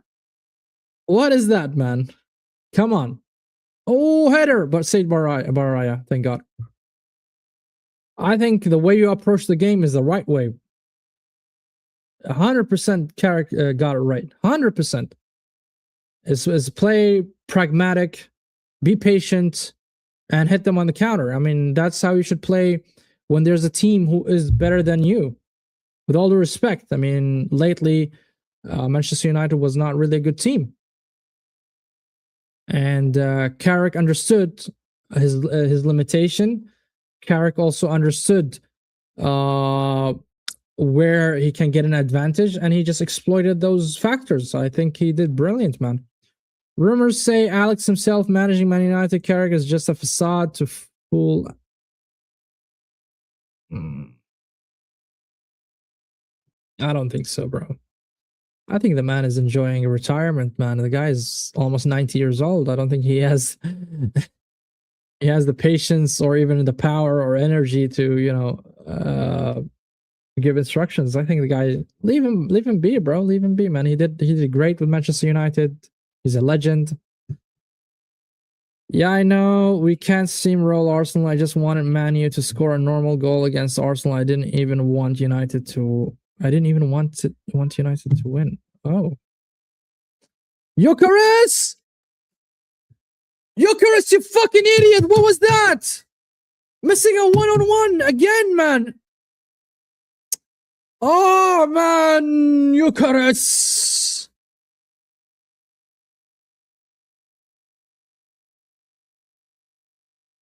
Man, it's jarring, man. It's jarring to watch.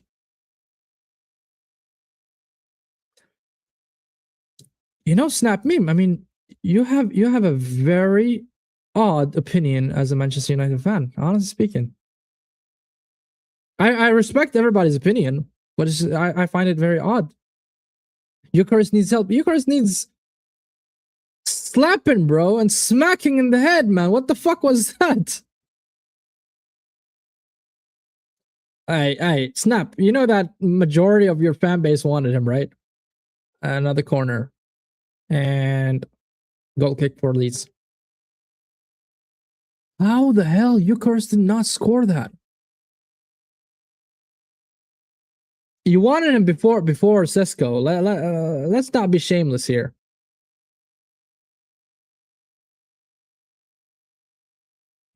And send Gyökeres to 3 years in Pakistan and then forget. Look, at the beginning of the season, I was like thinking, okay, it's the system. It's not helping Gyökeres. And now that he's missing sitters, no, man, the guy is awful. Can't lie. You can't miss those sitters when you're an attacker. Only God can. Denzel, you completely given up on him. I can see that. I can see that. Yes, I wanted Gyökeres. I was a big Glazer. I didn't want Sesko, but nah, bro, I don't want both. Fair. It's okay. That's fair. Looking at it on hindsight, I understand. I understand because I also wanted Gyökeres, and I thought he was gonna, be that striker for Arsenal, that 20 plus goals striker. But he's been underwhelming, man, and he's still underwhelming. Can't lie. And I'm seeing Jesus substitutions very, very, very soon, man. If this continues. Gyökeres, man. How the F did you miss that? Havertz loses the ball, man. It's never a foul. Not in a million year. Nice. Okay. I imagined Ronaldo, Alex team up with Amorim and Gyökeres, but bro, it was a cancer team up. Ronaldo, Alex. Who's Alex?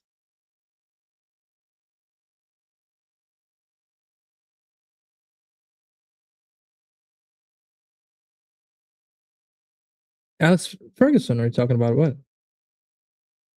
Sir Alex, okay. Sir Alex Ferguson.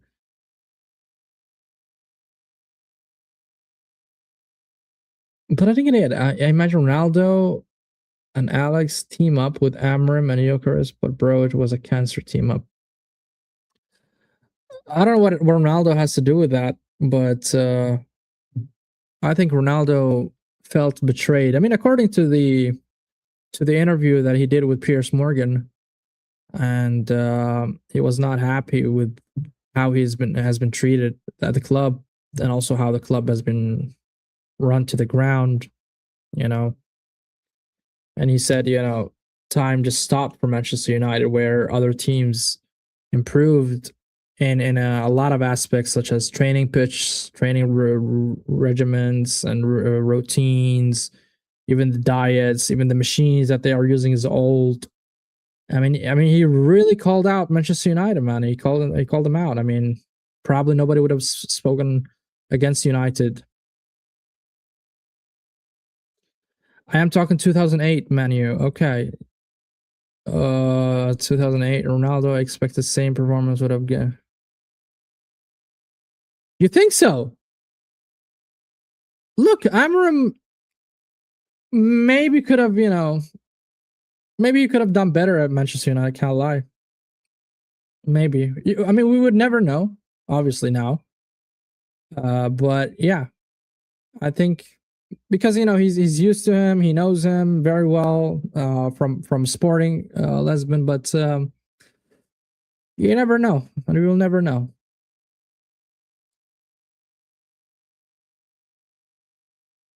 But I'm slowly. I mean, I was telling Denzel about Jokeris that I would give him until the end of the season. But man, watching those sitters being missed by Jokeris is just, for me, it's unfathomable. I cannot understand how the hell do you miss those sitters, man. I mean, if it's a hard chance, I would understand, but it's an easy chance. Hit the gym. I don't think it's gonna do him any well. What is the gym gonna add to him? More muscles. I don't think he lacks muscles or aggression in terms of physicality and all that. He lacks technical ability. He lacks first touch, and most importantly, he lacks confidence. That's what's the most important thing for a striker is confidence, and he lacks that.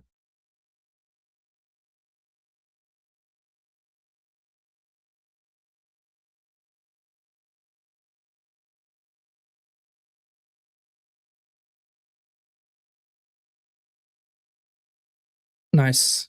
Madueke. Ooh. Foul from Madueke. Nice.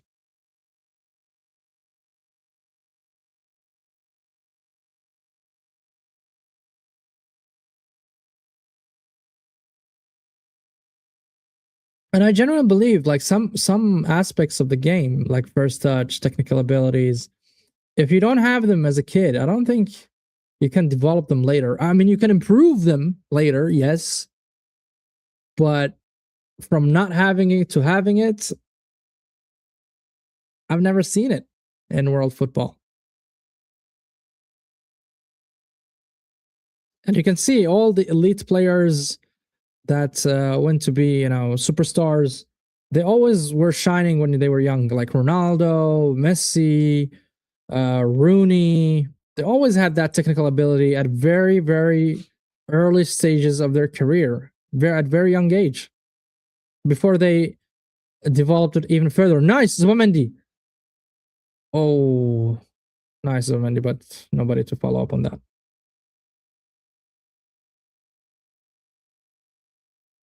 Um, you know, Ash, I don't know if you know him or not. He brought up a stat about this Portuguese league, and I think he went back 15 or 20 years back, and all the strikers that were bagging goals at that league, like when I'm saying bagging goals, like 20 plus goals or top scorers at that league, never ever managed to move to another club and replicate that. Never, ever. I used to regularly watch Sporting and Jokeris after Amorim news came. Yeah, I understand that. I just think that the problem with Amorim, he was stubborn, Nah, damn, that's a very dangerous foul for Leeds. The problem with Amarim is he wanted to implement a system where he doesn't have the resources to implement that system. And by resources, I mean certain players, certain profiles. He didn't have those profiles. I mean, look at the summer that he had.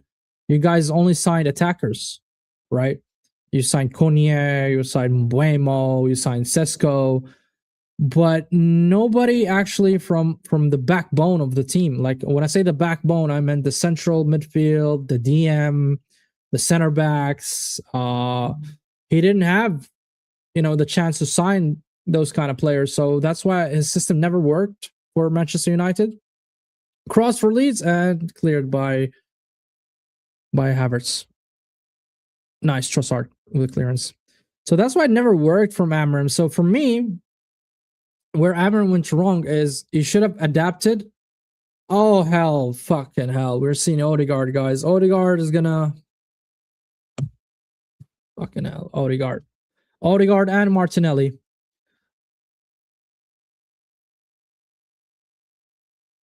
Odegaard and Martinelli.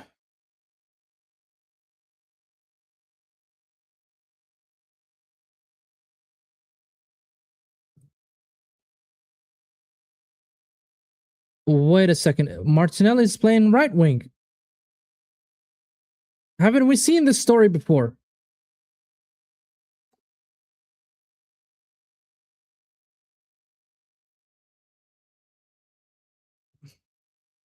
And Kai Havertz has been replaced.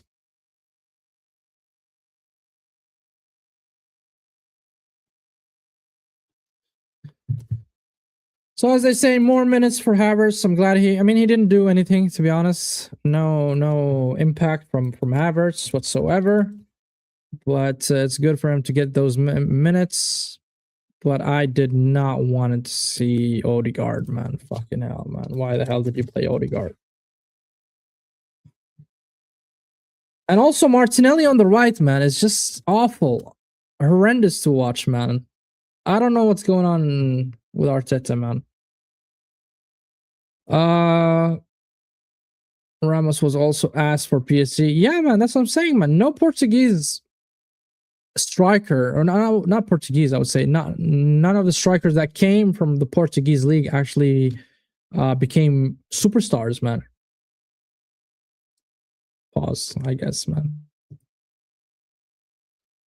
Bro, Ronaldo came from Sporting. Yeah, but he was not top scorer at Sporting, right? He didn't really bag 20 plus goals at Sporting. You bought him for, and he scored like what 10 goals, was it, or something like that? And he was a gem, like a young talent, where he developed very well at Manchester United under Sir Alex Ferguson. And he started becoming, and he became a superstar, right? And that's what I meant. I meant top striker as somebody who's bagging 20 plus goal in the Portuguese league and moved from the Portuguese league to another league and became a superstar. None of them. Two worst subs for me. Yeah, man, so weird substitutions from Arteta. I can't lie. I can't even understand them. Havertz could be a model. Nice thing. What the fuck is this? No comments. I'm not gonna judge, but no comment.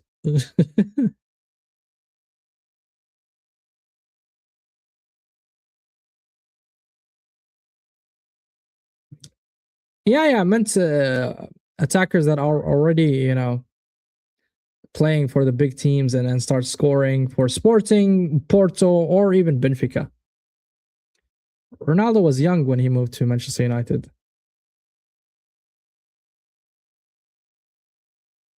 Hey, we have a Havertz admirer here in the chat, guys.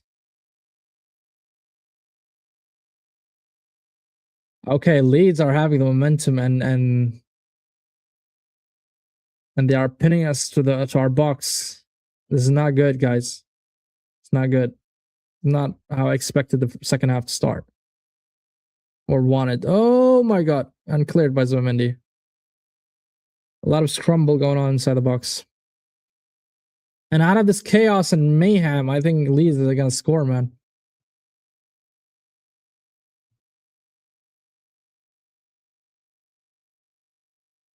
Look at this fraud. He disappears And all of a sudden he shows up with these fraudulent comments. We need a Leeds goal as soon as possible, man. Why you need a Leeds goal, man? Relax, man. Because he's an Aston Villa fan. That's why. Snap. He's an Aston Villa fan, and he believes that his team has a chance to win. Well, I'll be fair to Dantrum. He never said that they will win the league, so. But obviously, we would love to be competing and be here and there.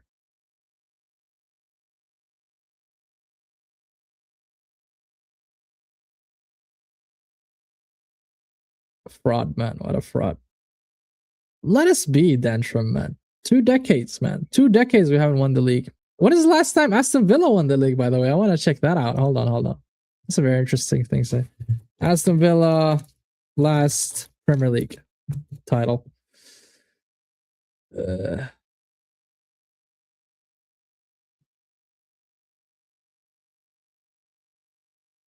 Is this right? Oh, this is the first one. Okay.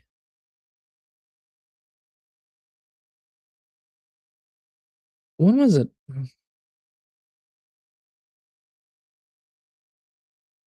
Thanks, bro.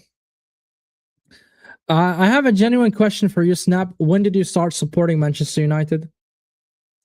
I want to test the theory.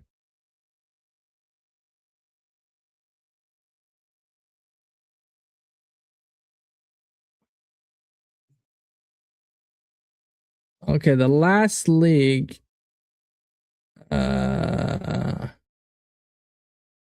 1981. Damn. 2016. Okay, that makes sense. Because I started supporting Arsenal around the year 2000, 2001.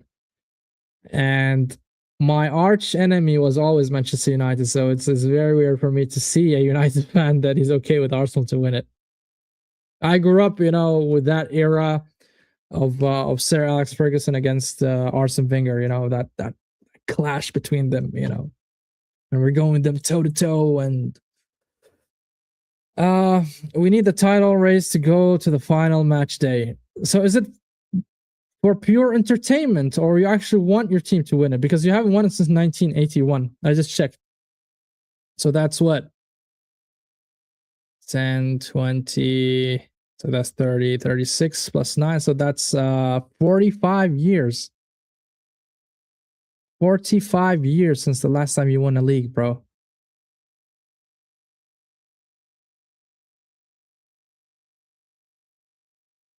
Nice from Martinelli. Nice hold up. He gets a foul. Excellent. Last smash day is. Oh, wow. Okay. That would be very interesting. Okay, Dantrum, let's say for the sake of the argument that it's between City and Arsenal. Let's just say that. And if they win the league, would you allow them to win? I'm putting you in the corner right there, so I want to see, man. Yeah, no, I don't think he's gonna do it on purpose. I think he's just gonna focus on Europa League, because I think he knows that he cannot play and compete in 2 fronts. Arsenal free kick, Odegaard inside the what? What was that?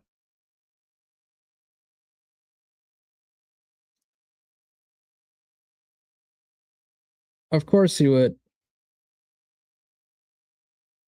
I only hate City and Liverpool. Oh, respect to you, man, Snap. I respect that.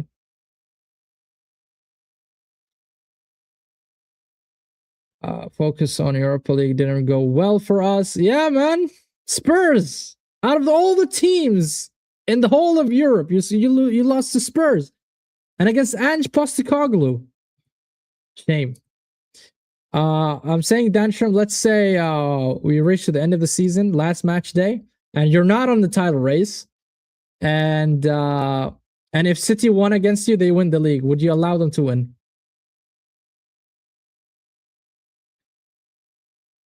Man, I feel like there's a lot of anxiety on the pitch.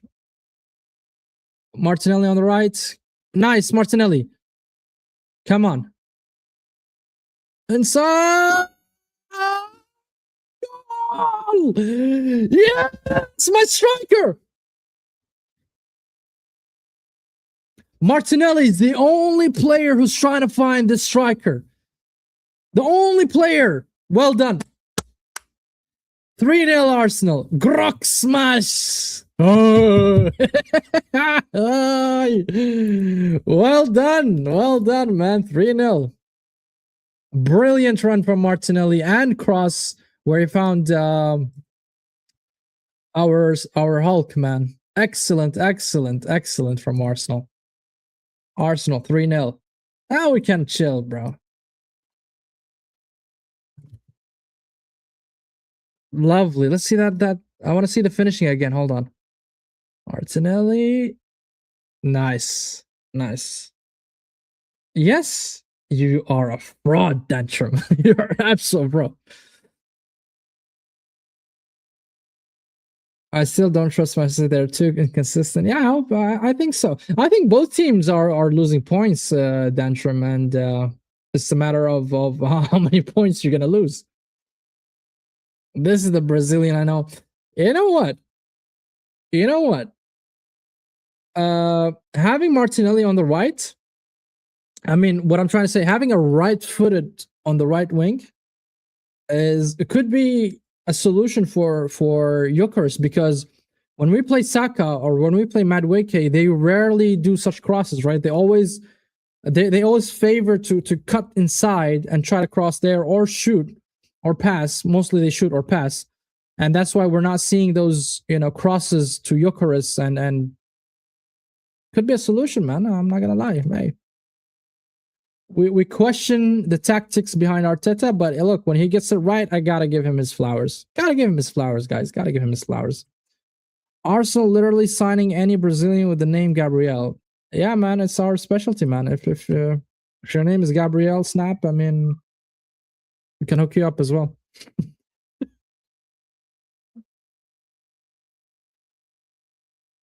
Finally, man. Oh, man, Gyökeres. His 6th goal of the season. Let's go. And by the way, 3 of those goals came against Leeds. Half of his goal tallies against Leeds. 2 at the first leg, and now 1 here. Trossard, shot. Oh, Timber trying to get there, but he couldn't. Gyökeres scoring is crazy. Why is it crazy, man?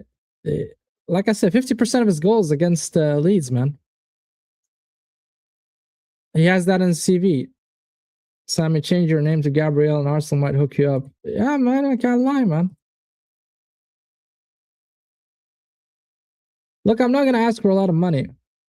Maybe 10K a week. 10K a week is fine. Believe me, I will run back and forth that pitch.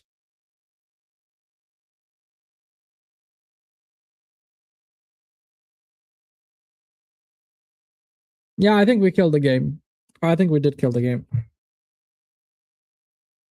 As long as we don't allow them to score, I think we killed the game. Snap.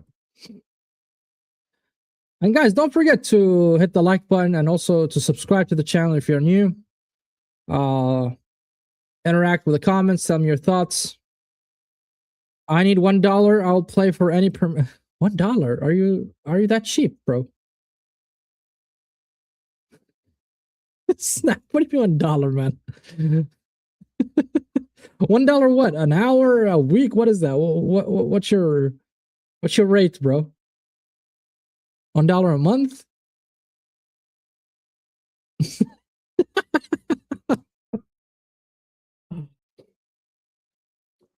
Snap. $1 for lifetime, man. That dollar must be something, bro. I'm not playing for less than 100K away. Oh, Denzel. Hey, top earner, huh? Another cross from Timber, but couldn't find Gyökeres. Hey, we're finding Gyökeres more and more. That's good. That's good to see. Lovely from Saliba. The hold up, man. It was guarding the ball against Calvert-Lewin. Okay, Calafiori, man. Calafiori is getting ready.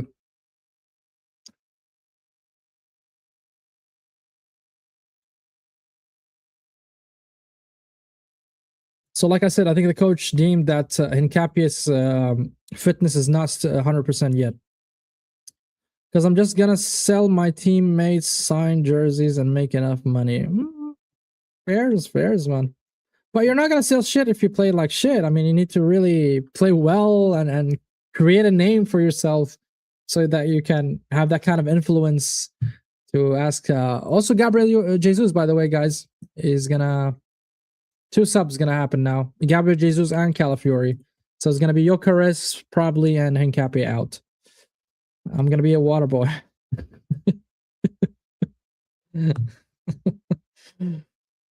or be those kids, you know, on the sidelines where they just bring the ball and put it, you know, there. I heard, by the way, Wayne Rooney started his career like that at Manchester United. Ball carrier, or whatever they called him, man.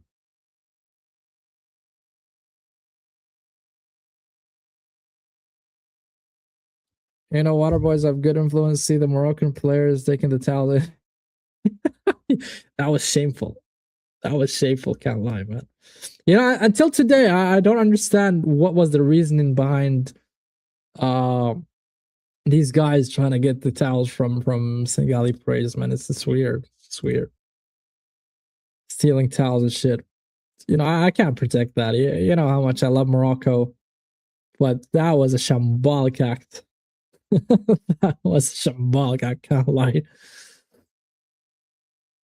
Like, it would matter, you know, if he didn't have his towel, then he would be, you know, soaking wet and he will not be able to catch the ball. I don't know what the hell they were thinking.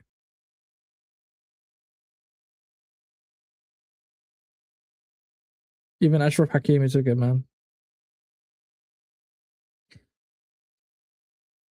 Look, I understood the feeling and the reasoning behind what they did. I do. I genuinely do. Because before the penalty happened in the last minute, there was a goal that was ruled out against Morocco. And to me, that's not a foul. Not in a million year a foul. And they ruled out that goal, and then a few minutes later they gave a penalty. So Rice, come on! Oh, missed it, man! Trust Jesus. So I understood the feeling and the reason behind it. It does not justify it, of course, and they're punished for that heavily, I guess. And a lot of fines have been assigned to them and all that stuff. But it is what it is, man.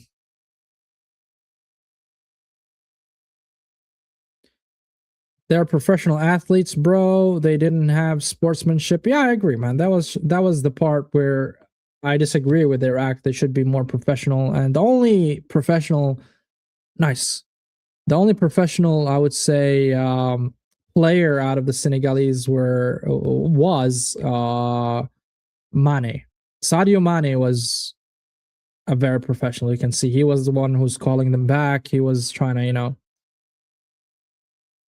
And for some reason, I don't know why the ref did not consider that as a forfeit. That should be a forfeit. I mean, if all the players don't want to play, then fuck off, you know, 3-0. Because any forfeit in the world of football is 3-0, as you know. And it should have been a forfeit. But I think Sadio Mane is the one who they actually need to praise there and give his flowers. Sadio Mane.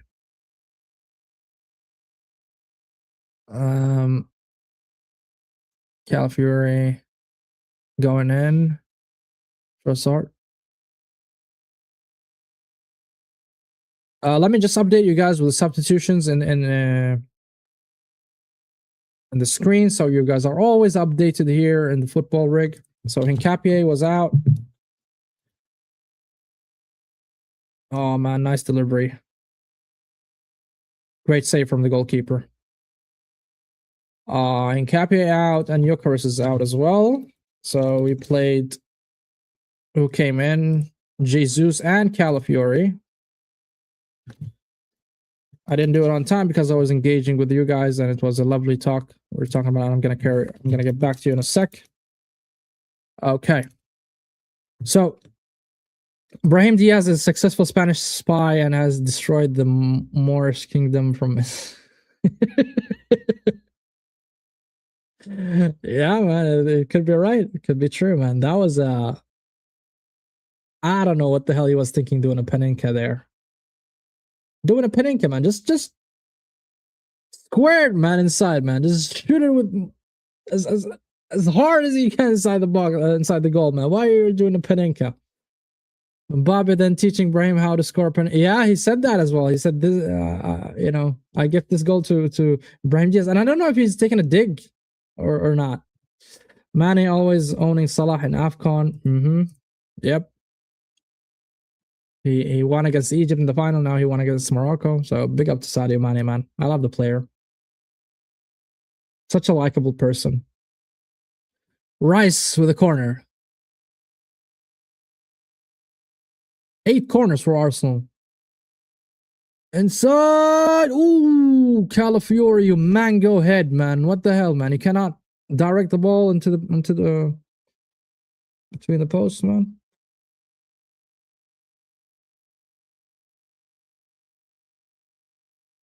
And it's raining heavily. Nice, man. What a lovely weather. Yeah, it's raining cats and dogs out there. Eze as well. Eze is coming in the pitch. I thought he would have gone for Marino. I'm surprised. Oh, he's gonna play him as a left wing. Okay, so Trossard out. The whole front three was subbed out.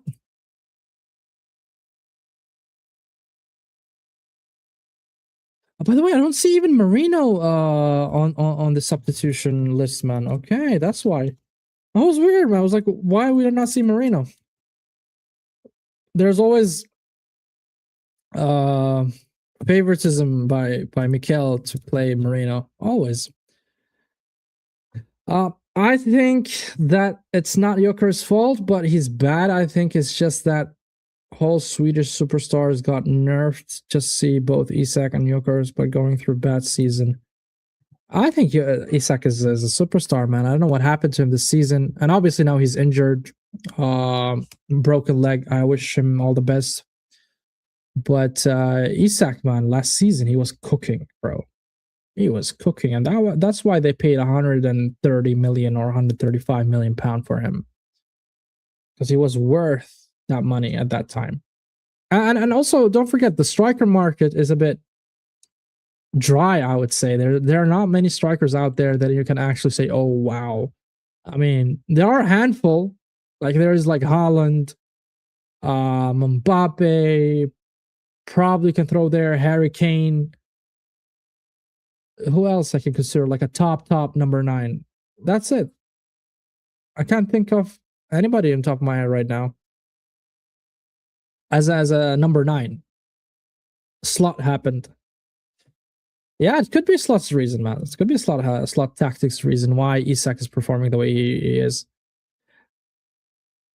But you know, why did Ikitike thrive under Slot and not Isak? Now that's a question. And both of them are strikers, almost similar profiles. Almost, I wouldn't say they are identical, but they are close, I would say.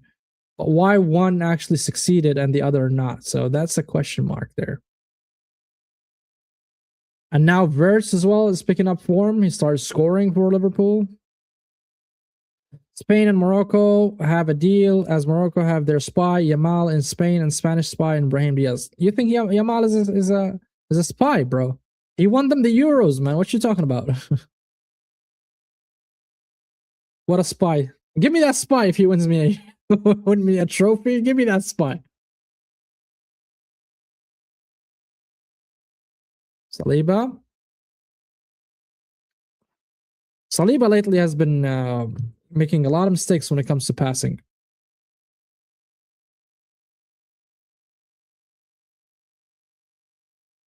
But Arsenal here are showing endeavor, so we are controlling. I mean, and no threat so far from Leeds. We are defending very well, obviously because we have Saliba and Gabriel. That's a big advantage for Arsenal. But overall, I think we're playing very well. Solid at the defense. Eze, Odegaard back to Eze. Bro, you remember when Morocco defeated Spain in World Cup on pens? That day, Yamal was making a reel in Spanish dressing room wearing a Morocco. Okay. I don't remember the reels, but I remember the game though. And Morocco at that time deserved it, man. Deserved the win against Spain. They deserved the win against also Portugal. And they are the only Arabic team that reached the top four, I would say. Semifinals. What an accomplishment from Morocco, man. And it was irritating for me because that's the day I turned against Wali Regragui, which is the head coach of Morocco, man. He played in a certain way against all the teams, and when he played against France, he just folded. Completely folded.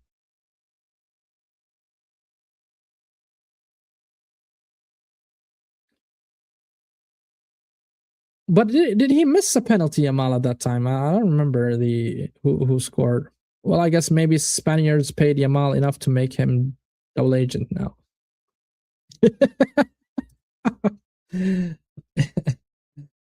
There's a lot of backlash in the Moroccan community about Yamal choosing Spain over Morocco.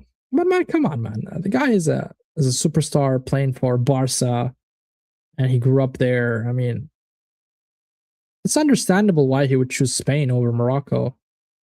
And Spain, oh, nice pass. Jesus, man, what a player. What a hold up. The turn, the shot. Mwah! Arsenal, 4-0, man. 4-0. Hey, that's a striker's finish. That is a striker's finish. Outstanding goal from Jesus. Brilliant goal, man. Yeah, man, the Gabriel boys in the building, bro. And all three are on the pitch, by the way. 4-0. Hey, I did not see that coming, man. I did not see Arsenal winning 4-0. Hold that. Hold that.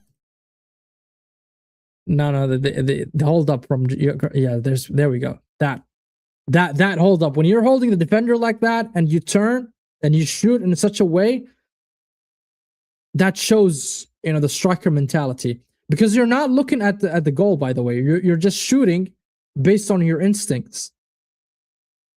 Finally, some normal goals. What do you mean? Finally, some normal goals? Even the second, the third goal was a good goal, man. It was a cross.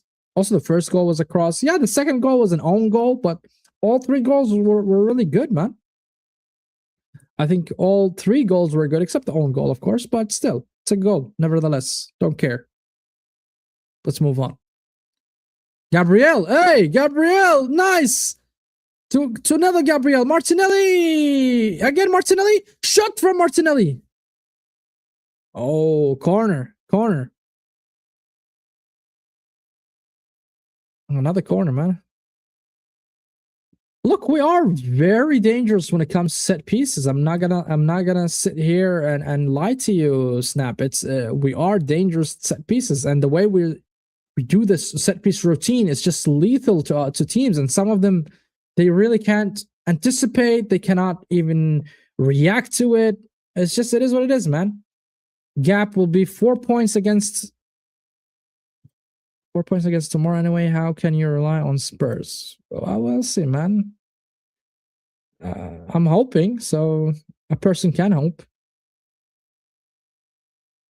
And inside, oh, Gabriel again, but saved by the goalkeeper.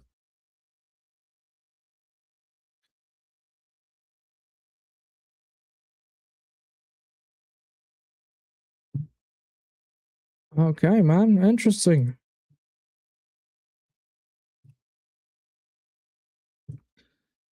Excellent performance from Arsenal. And by the way, the substitutions were absolutely spot on from Arteta. Even though I disagree at the beginning, but spot on. So this is something that we needed before we're gonna play Chelsea.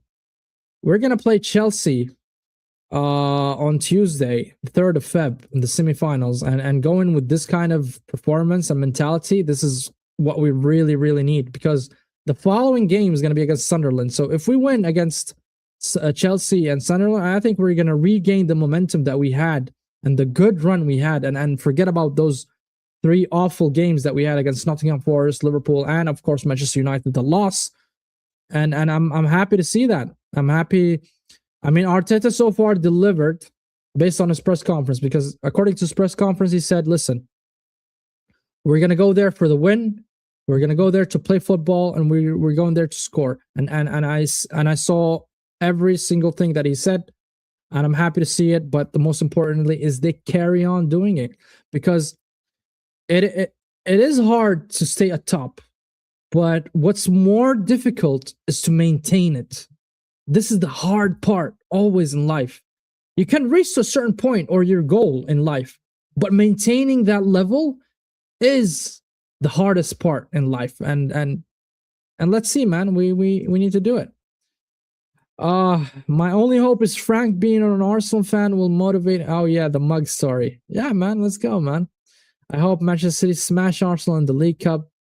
Well, first we're gonna smash you. First of all, Danielle, and then we're going to go and smash City. You said in your bio you're from GCC. What does GCC mean? Which country is that? Those are the Gulf countries, Snap, and these are the Middle East countries. And I'm from Saudi Arabia, if you're asking. So the GCC countries are Saudi Arabia, United Arab Emirates, Qatar, Kuwait, Bahrain, Oman. These are the GCC countries. Haaland hat-trick in the League Cup final. Yeah, man. You can dream about it. Forget about it. Yeah, the Gulf states, basically. Yep. I am from the Gulf. And I actually live by the Gulf, you know. Yes, Snap. Come on. Odegaard. Okay. 4 minutes added to the stoppage time. I'm liking this, guys. I'm liking the performance that I'm seeing. Really. The team looks good.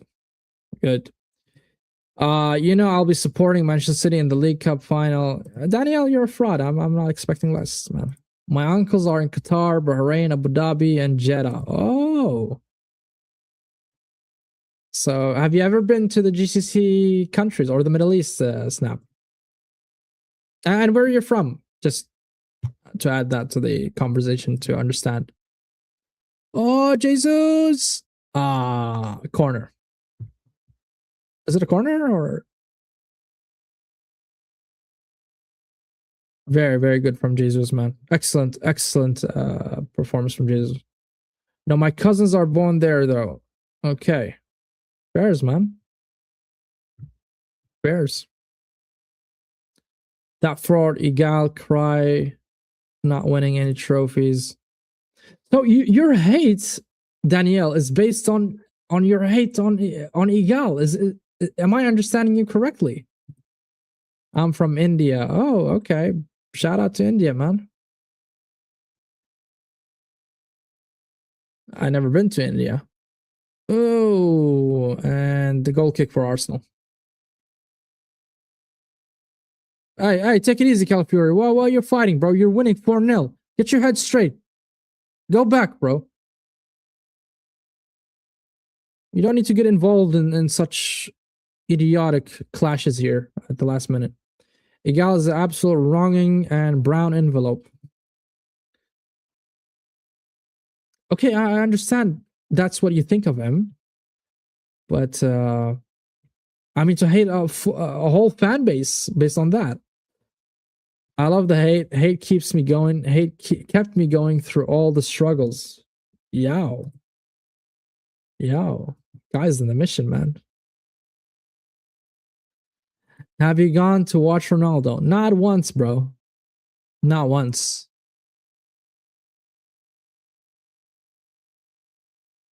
Not once.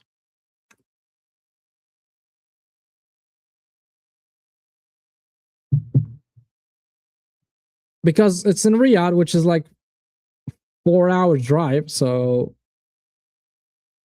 and you know what? I'm not really that big of a Ronaldo fan. And as a Saudi Pro League, as far as it goes, I'm supporting my local team here, bro. I'm not supporting a Riyadh team. And the game is over, ladies and gentlemen. Arsenal 4-0. Hey, I'm happy. I'm over the moon. And this is what I want to see, man. This is what I want to see. And Arteta delivered on his word.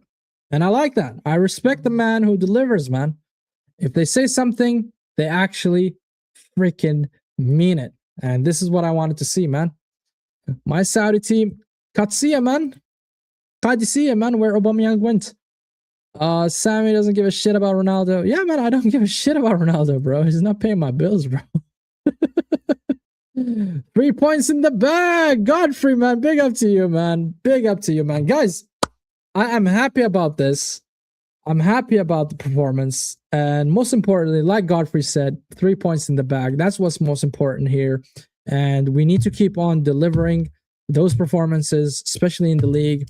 Leeds are not an easy team, and we managed to break them down.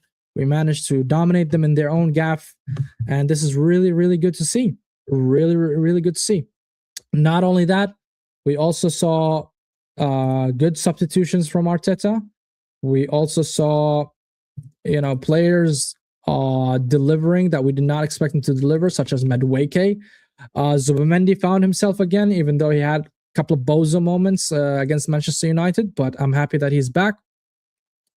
And now it's all on Spurs. Let's hope Spurs can actually win against City. I'm not putting, my bags in that. My eggs in that basket, but it is what it is. They are their bogey team, so let's hope that remains true.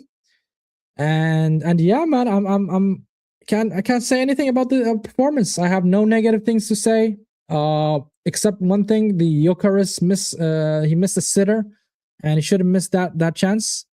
You know why? Because we are getting into a very tough period of time of the season where every game is important, right? We're gonna play in the FA Cup. We're gonna play even the Carabao Cup, Champions League knockout stages, and we're closing in and slowly going to the last 10 games of the season, and every game is gonna feel like a knockout game, and this is important where every moment will matter. So you need and you must be clinical. You must be clinical. I'm sorry. And that chance you should have missed. Jesus came on and scored an excellent goal. The hold up, the turn, the shot, everything from Jesus was excellent. I think Martinelli also sub was brilliant. I don't like him on the right, but I understand it a little bit now more from a tactical perspective. And Arteta, well done. I'm going to give you your flowers. I'm going to give you your credits. I'm going to give the players the credit. The only player I think we didn't really see much from is Havertz. I mean, he just came from an injury. He played only 45 minutes against Karat Almaty, and now he played 60, I think, minutes or ran about that.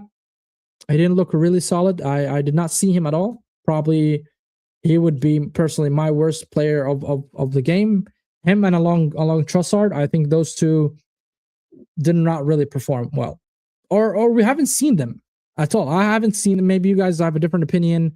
The man of the match for me would be, I would agree with Denzel. It's going to be Zubimendi.